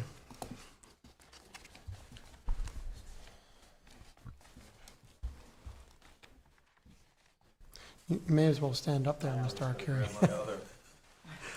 You have the clicker? My other stuff, I don't. The crowd is dwindling. Next up will be our 2026-2027 budget presentation by Mr. Glenn Arcuri. Good night. What's that? Yes, this is. Well- This is number 2, right, Glenn? This is number 2? Second Yes. presentation. Yep, Well, second. following an EPC, that's a piece of cake compared to following the Girl Scouts, Right. the Miller Avenue Right. kids, the Oh, they state were- wrestling they were champs. impressive. They You were, know, they I mean, such I need the amazing Girl talent. Scouts here to help me present the budget. That's want what I them back, really too. do I'm just need. Yeah, no kidding. Glenn, Say you know that what? again? That's a great idea. Maybe we'll take I think they would be the most exciting. They were good. How many people do we have left? We have 2 that have to stay. We have 3 that really don't want to be here, but they're here. So this is a great crowd for me. It is. It's a big This is crowd. the largest in about 5 years, maybe. No, but tonight we are covering our second budget presentation. Thanks to the blizzard in February, we had a blended meeting. We had to combine 2 meetings into one. So what does seem to be a little bit accelerated, it was again caused by a blizzard, not by our choice. So again, 26-27 budget proposes an 8% budget growth from 25-26 to 26-27, and a 2.84% levy. Maintains all current programs. Continues to reflect operational efficiencies, includes strategic position reductions, reduces the reliance on one-time use of fund balance, and continues to appropriate reserves. Again, there are funds that have been set aside across the years that we're able to apply as a revenue source to balance the 26-27 budget. Also important to note, reduces the contingent funds that are inside of the 26-27 budget. So all budgets, similar to what Mr. Poole had mentioned earlier during his superintendent's report, we do our best to plan, but there's always the add in for the possible this or the possible that. When those funds are not spent, that equates to fund balance inside the following year. So every time we whittle down contingency funding, we do actually, at the end of that school year, anticipate a little less in funding of available funds. And again, coming off of 24-25, being the district's first school year where we were in deficit spending, meaning recurring expenditures did not exceeded recurring revenue, we have opted to shift, where possible, maintenance projects into transfer to capital. So that allows us to increase the levy slightly for these one-time maintenance costs. So this year, there's $245,000 that came out of the maintenance budget that was moved into the transfer to capital area. Again, 26-27 budget developed directly in accordance with what our strategic plan priorities are. Aligns to the 5 pillars. Mr. Poole last Board of Ed meeting presented on the strategic plan. So if there's any specific questions, you could ask, but we know how they are aligning to the whole child program. Continuous investment in student health and well-being. Again, another point where the district goes above and beyond the state minimums. Important to note, at the high school and middle school, there are 2 full-time nurses. Between the 2 elementary buildings, there are 3 full-time nurses. So there's a split nurse shared between the Miller Avenue and Wading River buildings. We have 5 school counselors, 2 social workers, 6 psychologists, and an on-staff behaviorist. We have a partnership with North Shore Youth Council, and we have an athletic trainer to support the middle school program as well as the high school program. And new for 25-26 is our partnership with the Stony Brook Care Initiative program. And again, it is connecting schools and families and students with pediatric specialists in the area of mental health. The past, since I've been here, with the exception of 1 year, so that's 16 years, we have always seen very close to an 80% voter support rate. So it's clear that we put forward to the voters a transparent budget, explain all of the moving parts, answer any questions that come our way, and then it actually shows inside of the passing percentages. As far as prudent fiscal management, the past 7 years, we have an average tax levy increase of 1.78%. And in 24-25, there was the one time that we had the district-wide electrical infrastructure project. If we take that transfer to capital project out, since it was funded by a identifiable revenue source, meaning the prior year state aid, we have a 2.30%. Now, that is an important figure when the consumer price index inside of New York State has not been less than 3% for those same 7 years. So we continue to provide either a consistent program or a growing program the past 7 years, and continually asking for the maximum amount allowable within the levy limit at 1.78%. And our expenditure growth is continually below New York State's inflationary index value. As I had mentioned earlier, we were able to balance a 26-27 budget primarily because of strategic position reductions. On the administration side, we did eliminate the Assistant Director for Technology. On the support staff side, we did eliminate 1 clerical position, 3 monitors, and 3 teaching assistant positions. And on the teaching positions, all 6 of these positions were done through retirements. So there was a reading teacher, an elementary classroom teacher, special education teacher, a PE teacher, a mathematics teacher, and an English teacher. So all in, this is about a $1.7 million reduction.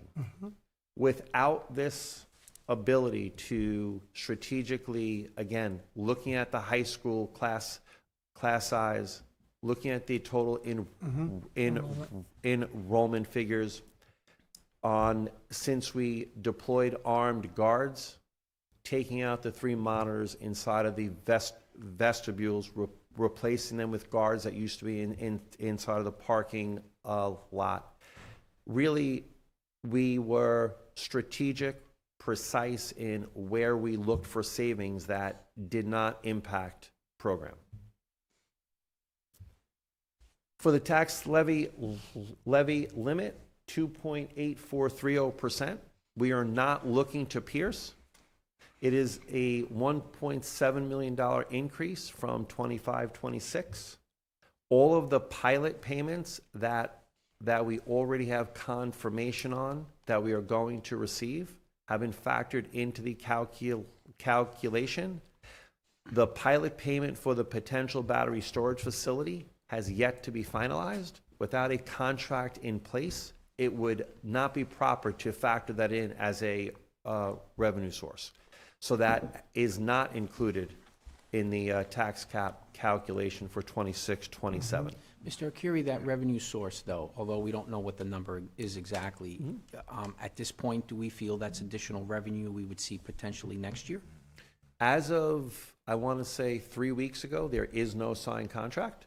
So without a signed contract, I cannot count on receiving the money in 26-27. Okay. What I can say is between now and October, when we set the tax levy, if we were to have confirmation that there is a signed contract, we are guaranteed payment. I'm sure you recall a number of years ago, maybe 3 or 4 years ago, we went through the same thing with the Riverhead pilot. I want to say we had adopted the tax levy, and the day after, there was confirmation that we're going to be receiving a pilot payment. So it would have been improper to the taxpayer to levy the tax as well as collect a pilot payment. So the Board of Education revised the tax levy amount at that time to reduce the burden to the taxpayer, subtracting that pilot value, because we were told we were going to receive that payment. Yeah, so essentially lowering the levy so that we weren't collecting as much. Okay. However, for that particular year, it took me 2 years to get that pilot payment. Yes, they may have told me I was getting it. No interest. No interest, of course. No interest. But we would definitely we would not set the levy for that value if we have contractual confirmation from Brookhaven Industrial Development Agency that we're going to receive that pilot. Okay.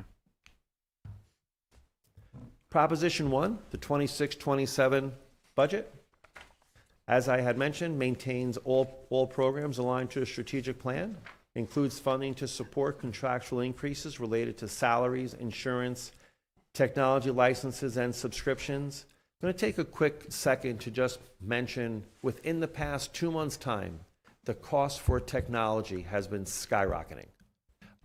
So anything we put in a 26-27 budget, we're going to do our best to, the second the budget passes, lock in those licenses, lock in anything that we can, because prices just continue to go up, and up.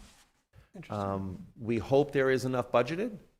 It's also important to point out for that next bullet, utilities. You know, we did not factor in $115 barrel oil. When we did this budget, we had a modest increase of 4 to 7%. So if, when the school year is in session and we have to do budget transfers because these utility costs continue to increase, I don't advise at this time to modify the budget, because I'm hoping by the time I'm in that heating season again. But that's something that I just think is important to just have out there to know. if we continue to see escalations like this, it's going to impact electricity, it's going to impact natural gas, it's going to impact oil, and it's going to impact anything that the district receives from a shipping standpoint. Yep. Includes transfer to capital to cover the cost of parking lot maintenance, reflects reductions of contingent funds, and as in years past, applies use of reserves, and it decreases the use of appropriated fund balance. As I had mentioned, a 0.80% increase, or about $710,000 year to a year. Without that $1.7 million in savings, you would see a $2.4 million number there. March 3rd, we discussed 92.97% of the budget. Again, that was a combined meeting between March 10th meeting that was moved to March 3rd and February 24th. Since that meeting, we did encounter a problem with our AED devices. Within about a 3-week period, we lost 10 AED devices. So even though the manufacturer last year inspected all of our devices, gave us a certificate saying they have a useful life for another 10 years, we started to see the black X come up and say they can't even be serviced. So we did have some equipment dollars inside of the middle school that we were able to purchase 12 AED devices for 25-26. So we were able to replace the 10 that failed. However, we do need to purchase an additional 31 devices. So the budget was, I'm going to say, reconfigured. We did not increase the total budget. We took money out of ERS and redirected those funds to the health services area. We also increased a little bit related to instructional professional expenses, and supplies and materials related to the high school has increased. The total change between categories was $77,150. Why this was critical to make today, as opposed to just doing a budget transfer after the budget passed, you can't transfer money into an equipment code. So without putting the money in the equipment code before the voters or the Board of Education adopts the budget, I needed to have funds in that equipment code to make the purchase for the AEDs for the 26-27 year. Did the AEDs meet their life expectancy? The AEDs met the life expectancy that, if you were to Google, they have a 10 to 12 year life. But when you were speaking to the representative from the manufacturer, who annually inspects the devices, told us, well, they go well past that. Well, they didn't go well past that for us. When were they installed? They were done in 2012, 2013. Yep. We bought 41 devices. So do we put them on a different replacement schedule now? So that we're not caught in that situation where we're replacing all of them at once? What we will not do is rely on the inspector. Got it. When they told us they told Mr. Poole and myself, we have a document from the manufacturer who inspected them, say they have plenty of time left.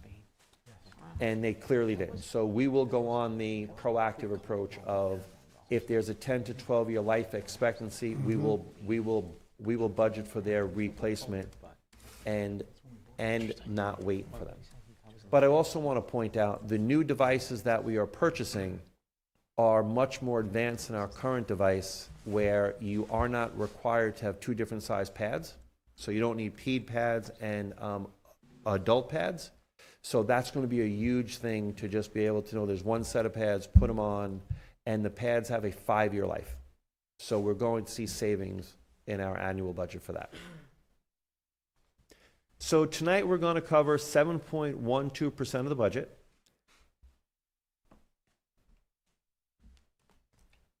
here's our pie chart. You could see there's just a small piece of the pizza left. As we had previously covered, salaries is 44% of the budget. If you add benefits to it, you're over 70% of the budget. Special education covers student placements to meet individual student needs. Related services, support for teaching staff, equipment purchases to support the following programs: Learning Center, RISE program, integrated co-teaching, resource room, and specialized reading. Program supports and tutoring services and home instruction. Services from 25-26 remain the same. Outside district placements, residential, private, and BOCES. Psychiatric evals and contracted services through BOCES, OT and PT services, outside nursing services, and funding to address unanticipated student needs and the enrollment. In this category here, you'll see a reduction of $344,000. That is a combination of reduction related to one-time equipment purchases. In the 25-26 budget, there's about $110,000 related to interactive smartboard purchases for our special education classrooms. So that was a one-time purchase. So that came out of 26-27 budget. And in this area here, we did reduce contingent funding, specifically because if the district were to fall short, which we don't think we will, and the perfect storm occurred where I have a student move in where I don't have funding, the Board of Education has the authority to go into the 4% via a board resolution to say, this was unanticipated, an extraordinary encounter that we are able to tap into that rainy day fund. So when people see this value, a reduction of $344,000, I don't want anyone to think there's a reduction in program, reduction in service. This is a reduction in strategic flexibility money that has been inside of the budget that we are continuing to tighten up and have to potentially go to the Board of Education if that circumstance occurs. Any question on special education? With regards to technology, 25-26 services remain the same. Majority of this relates to all of our licenses, service contracts, maintenance contracts, leases on our Chromebooks, computer supplies and materials. The increase in this category relates to safety, relates to cybersecurity safety.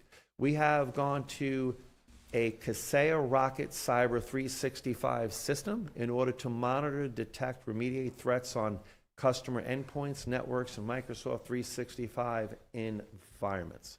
If anyone has any technical questions for that, I'm sure that Alan could answer them. I'm certain. Together, we could answer them. No, we did deploy a whole new next tier system in order to continue to stay ahead of the threats. The threats continually come, and what Mr. Esposito and his team have come up with is a state-of-the-art 365 system. And it did cost additional funding, but it's also important to point out in that $200,000 increase, there's another $80,000 there related to another Chromebook lease.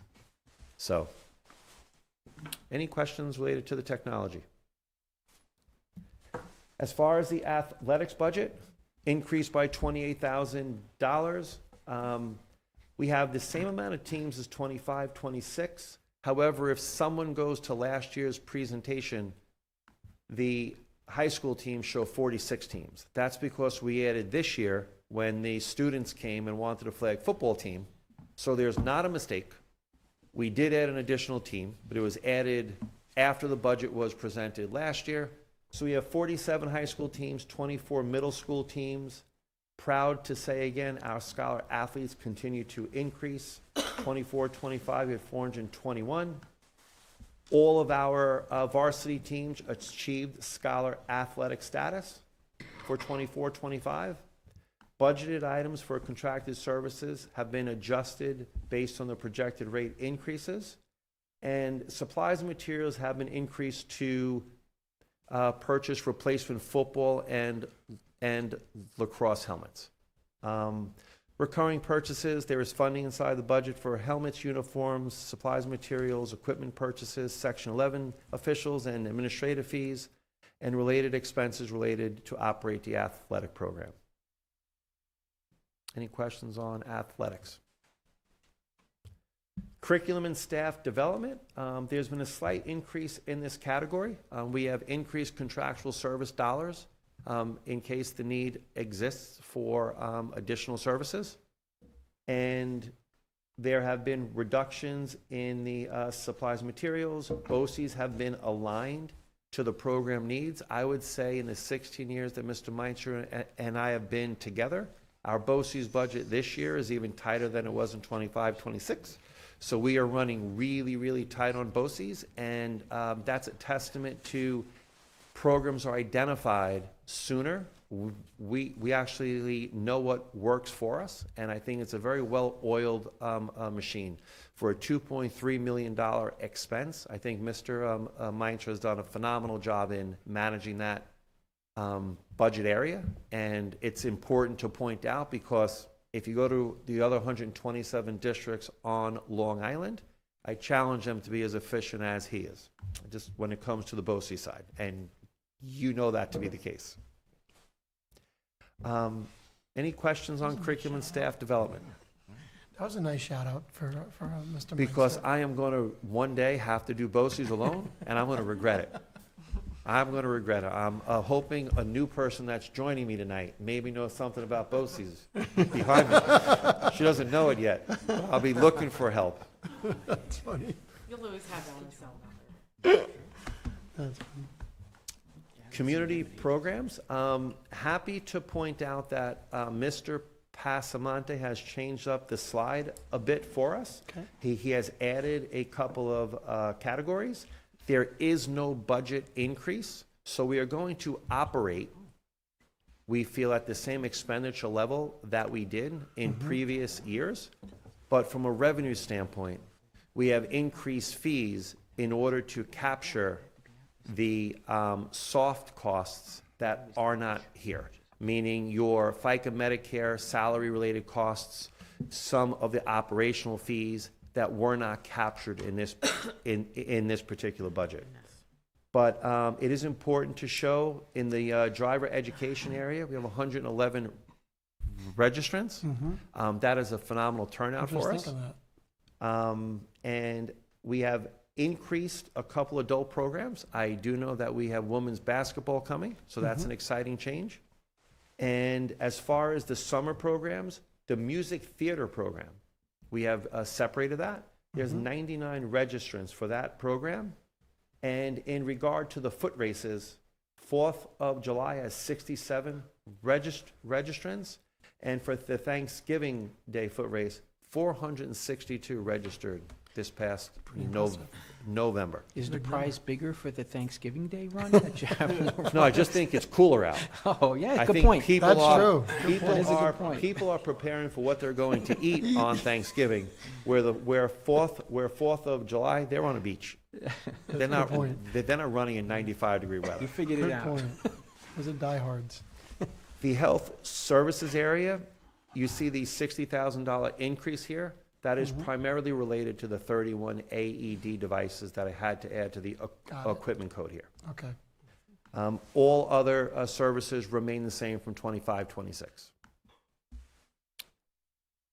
The personnel budget increased slightly by $813. These are all related to contractual increases for contractual services.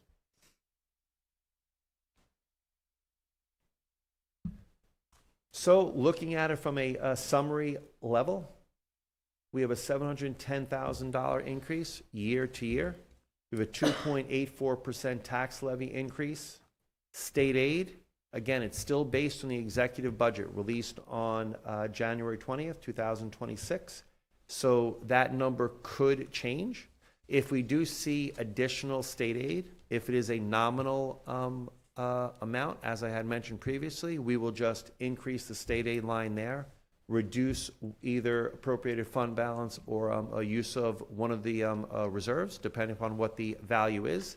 If state aid were to go down significantly, we will then, again, either appropriate additional fund balance, but we will come back to you with that.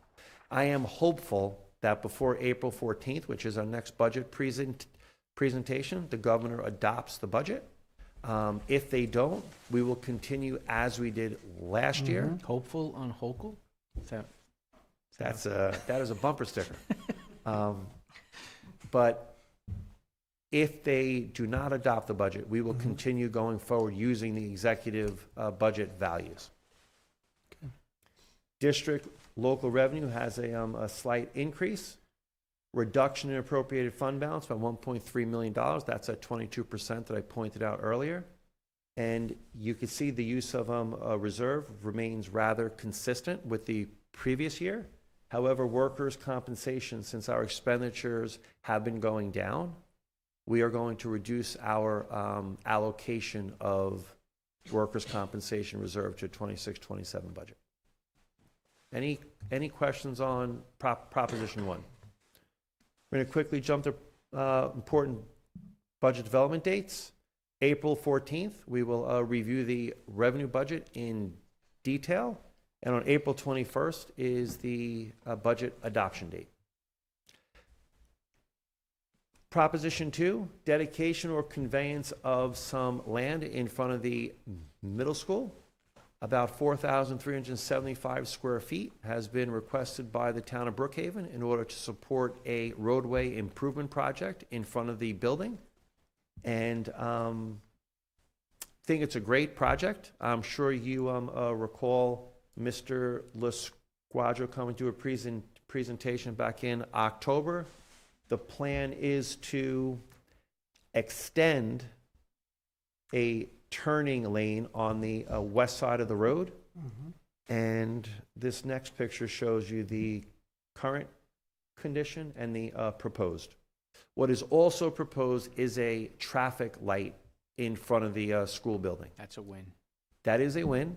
And it's also going to be controlled, what's called the pace of traffic. So if cars are going above the speed limit greater than whatever the variable is they put into the light, it automatically turns yellow to red. So it will definitely reduce the speeding in front of the school building also. And it's going to be a controllable light to support us in arrival and dismissal. About 4,335 square feet. Who controls that light? I'm sorry. So you're saying we Building, can control it during... building principal typically does, similar to here at the high school. The proposition language after the board adopts the budget, hopefully on April 21st. At the 2 consecutive meetings after that, I will read the proposition language, but I'll spare you from hearing it again tonight. As far as Proposition 3, the Wading River Historical Society and Museum, as I'm sure you recall, a representative came to ask that the district supports for adding $40,000 to the district's tax levy worksheets, but to be sent to the Historical Society. It's not, we are just a conduit for them to ask the taxpayers for the $40,000. We are the local government. This is an allowable option. We think it's a great society. We think it's definitely something important to the community. However, it is up to the voters to make that decision. So as part of our ballot, Proposition 3 will be on it. And proposition language is really short and concise, asking for the $40,000 for payment of operational maintenance expenses on behalf of the Wading River Historical Society and Museum, unless they change the value. If they want to go, if they keep $40,000 for the next 5 years, the Board of Education has to take no additional action. The only time this goes back to the voters is if they want to change the value of $40,000. The mechanism for the district to pay the funds, they submit an invoice, we give them a check. It's just a simple pass-through transaction. West Hampton Beach, Sag Harbor, Rocky Point have already been through the process. I have talked to all three of my colleagues there. It is a effortless process from a business office standpoint. This will be listed on the district's 6-day notice. It is required to be called out on it as a separate ballot item. Any questions? I thought there was a process or a part that they had to get approved from the state. We were waiting on something. Did that happen? They did not, as of today, have the approval as a, these buttons go backwards, is they're chartered. They are in the process of getting chartered. Isn't there a sunset on that expires at some point? Don't they need a No, certain amount I of think it days? was whether or not they would get approval to be a charter prior to us getting Correct. approving the budget. However, that was not a requirement. The Board of Education had the ability to actually waive that. They didn't, if they had the charter, the Board of Education then would not have a choice. It would have to be part of the ballot. However, if they don't have the charter, So what happens if they don't get the approval to be a charter? what happens if they don't get the approval of They the would, the charter? funding would still, it's not a requirement for this funding to happen yet. Correct. Oh. And since they did have 125 signatures with their requirement of only needing 25, the thought and assumption was it's really what the taxpayers wanted, and it is of no cost to the school and district, and it's benefiting the overall community. That's how it's here this evening. Any questions on Proposition 1, Proposition 2, Proposition 3? You could find any and all budget information on the district website. You could find all previous year's external, internal claims audits. You could find the New York State Controller's audit. Anything can be found on the district website. And for the people in the community, have any questions, feel free to call. Thank you. Thank you, Mr. Fury. We'll give him a call. Applause from the audience. How about that, man? I'm telling you. Next up, we have votes and resolutions. May I get a motion, please, for the approval of February 10th, 2026, regular public meeting minutes? Katie, second. Henry? Any discussion or questions? All in favor? So it'll be 501. Approval of our March 3rd regular public meeting minutes. May I get a motion, please? Katie, second. Mike? Any discussion or questions on these meeting minutes? All in favor? Be 501. Next up is our approval of our February 2026 Treasurer's Report. May I get a motion, please? Jim, Smith, and then Megan. Any discussion or questions on the Treasurer's Report? All in favor? 6-0. Next up is our approval of CSE, CPE, and 504 meeting summary, memo dated March 11th, 2026. May I get a motion? Katie, second. Megan. Any discussion or questions? All in favor? 6-0. Next up, I have 4 Board of Education resolutions. Okay, if I take these as a block. Okay. They're 2526127 through 2526130. I'll let you look at them for a second. May I get a motion, please? Megan, second. Henry. Any discussion or questions? All in favor? 6-0. Thank you. Next up, we have 10 curriculum and instruction resolutions. Am I okay to take these as a block? Okay. They go 2526131 through 2526140. I'll let you look through these for a moment.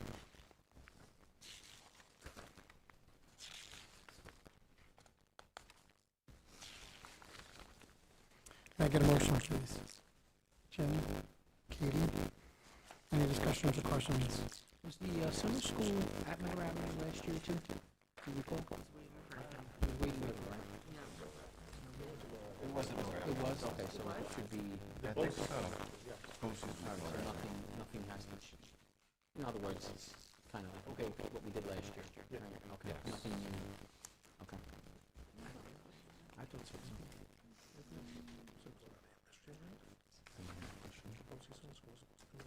Yes. Skipping the years in my life. No, it's all. Yeah, it changes sometimes on program and capital work where it may not be, but it's usually best at Miller Avenue for the facility for the program. BOCES runs it. We have about 50 students from our community that attend that summer school, so it's nice to have it here. Yeah, you don't anticipate anything majorly different. Yeah. No. BOCES posts and they do hire our staff. The BOCES director is one of our special education teachers for the summer schools program, so it's nice to have it here for families. Good. Okay, all in favor? Yep, that's okay, 6-0. Just for those families, we just awarded the contracts for our UPK providers for next year, the RFP awards. So thank you for that. Okay, moving right along. We have one human resource resolution, 2526-141. Can I get a motion, please? Mike, second Katie. Any discussion or questions? All in favor? 6-0. I want to congratulate Dr. Sheehan. Welcome to SWR. Looking forward to having you here. Very good. Next up are business and operations resolutions. I have 4 of these. 2526-142 through 2526-145. I'll give you a moment to look. Take these as a block if that's okay.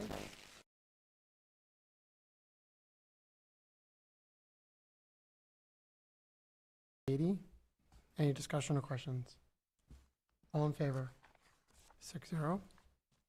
Next up is our personnel. May I get a motion for tonight's personnel? Jim, Megan? Any discussion or questions? All in favor? 6-0. Ms. Kirschis, may I give it back to you for communications, please? Sure. New York State voter registration forms are now available online at the Suffolk County Board of Election website. So you do need to be registered for the upcoming budget vote. This is the quickest way of obtaining that. And board candidate packets are still available for pickup at the district office. They are due back to me on April 20th by 4 p.m. Thank you. Very good. Thank you. Thank you, Ms. Kirschis. Any other items for discussion from the board? It's been a good night. A lot of good things happening in our district, as always. Always fun to see what's happening. Any additional comments from residents, Ms. Kirschis? Yes, I do. Ms. Morano, would you like to come up to the podium, state your name and address for the record, please? Thank you. Just a reminder, Ms. Morano, there's a 3-minute limit at the podium. Don't worry, I got this. I have to say it. I'm just letting you know. And no tears. If you want to go faster, we're happy with that, too. Hello. For those of you who don't know me, Erin Morano, Jomar Road, Shoreham. So I had a few questions about Mr. Poole, your presentation earlier this evening. God, Henry, now it's starting, I can hear it. So my question was, you mentioned that due to the retiring of the reading teacher, right, at the high school, now there's going to be one less reading teacher. So my question is, you said IEP students who need reading support, a special ed teacher or ELA teacher will provide it. Are they literacy certified? Are they Wilson certified? And I know the district has spent money on our elementary teachers being trained in science of reading. Is that the same at the high school level as well? Let me just have a question. Right? Your question is about the reduction of one reading teacher in the school district and its impact on the high school. Yes, because that you. was the first part. Yes, Yeah, that is one of our reductions. So there are very few students that require specialized reading services. That's not on an IEP. If a student has specialized reading service on an IEP, that's typically delivered by the special education teacher.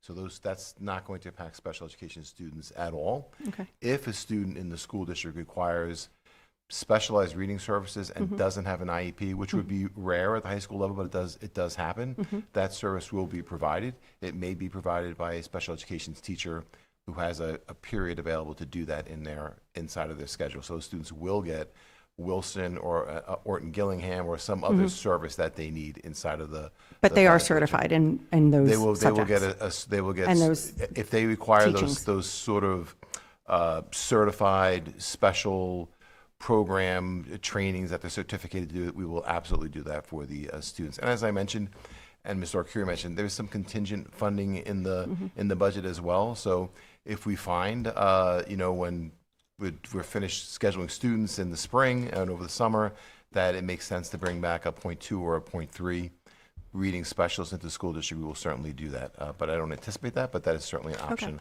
for us. Good, 'cause And we will keep a close, the high school does have a monitoring system on the intervention program, so we will keep an eye on those students to make sure that they're continuing to grow the way we want them to. Okay, because we always talk about the elementary teachers and being Yeah. certified in certain things, and I want to make sure that we're still providing those services to our high school students. Make sure that they're getting exactly what they need and that everyone is certified doing it. I don't doubt that people are. I just want to make sure Yeah, no. we have the right No. people lined up for everything. Yes, we want even if it's one student that needs reading in high school, we want it to be right. Correct. And that it will continue to be right. Correct. Also, I had a question. I don't know, Glenn, you want to address this?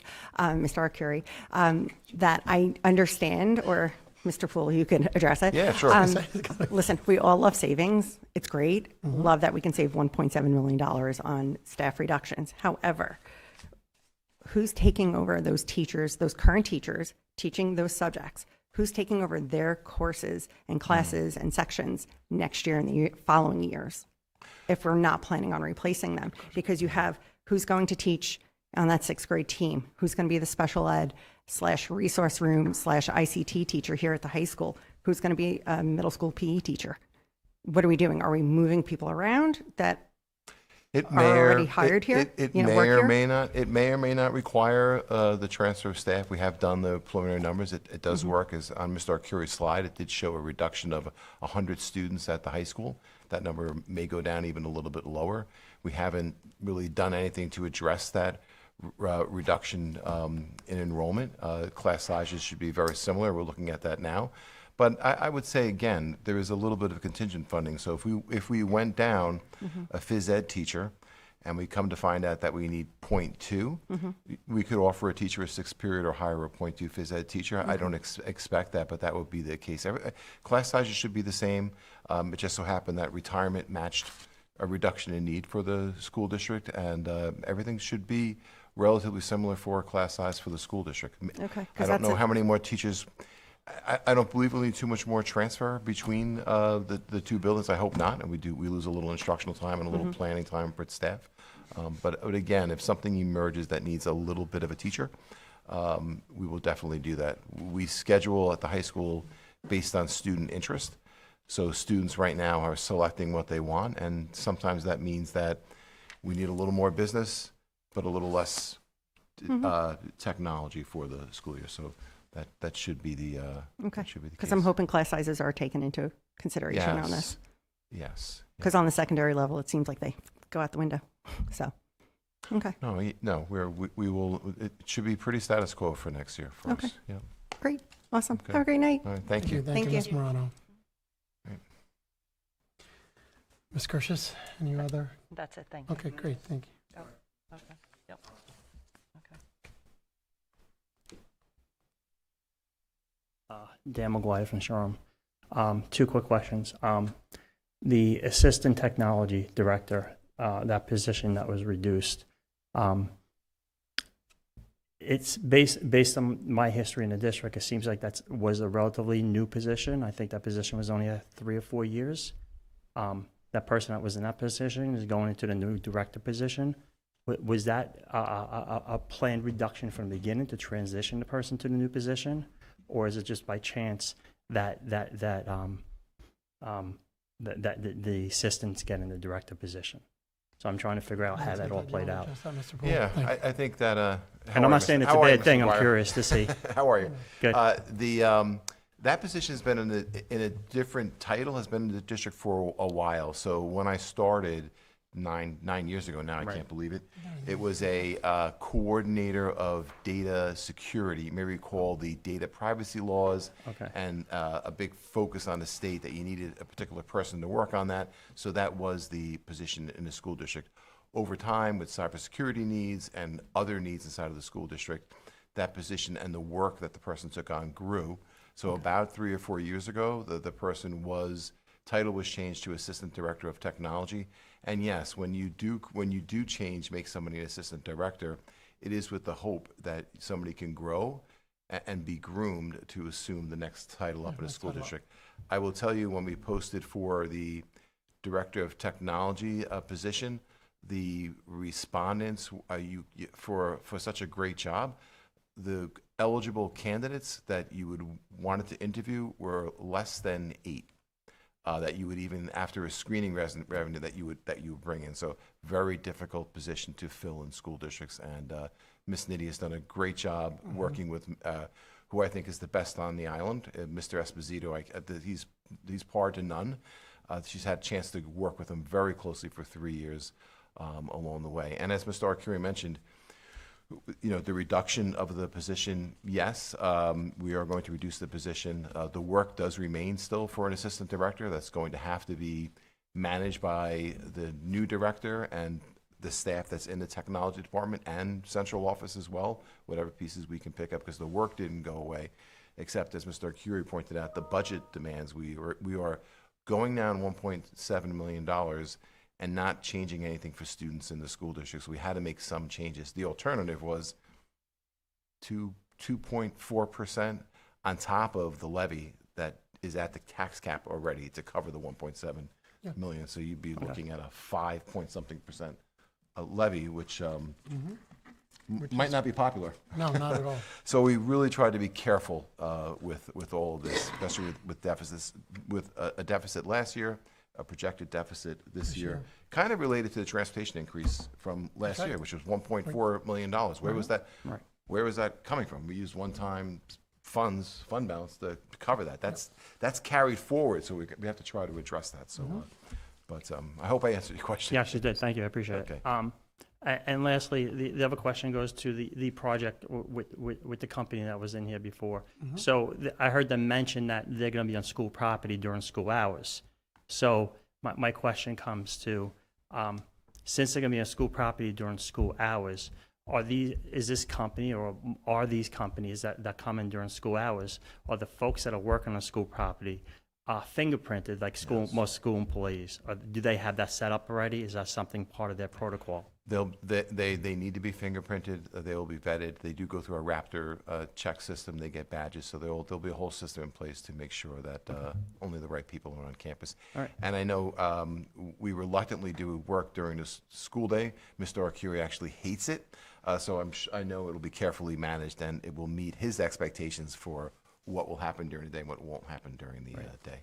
Thank you. So, Appreciate it. welcome. One thing just to quickly point out for you, we actually renovated a complete gymnasium when school was in session, and not one worker interacted with a student. We are that's good. experts for that area, so I have it's no just, no concern. You have different people on property, it's not usually on property, so you want to make sure you're extra cautious, that's all. You can't be too safe with that. Yeah, Agreed. thank you. 100%. Yeah. Okay, thank you. Okay, on that note, I think it's a wrap. May I get a motion to adjourn tonight's meeting, please? Katie, second Jim. All in favor? 6-0. Good night, everyone, and thank you.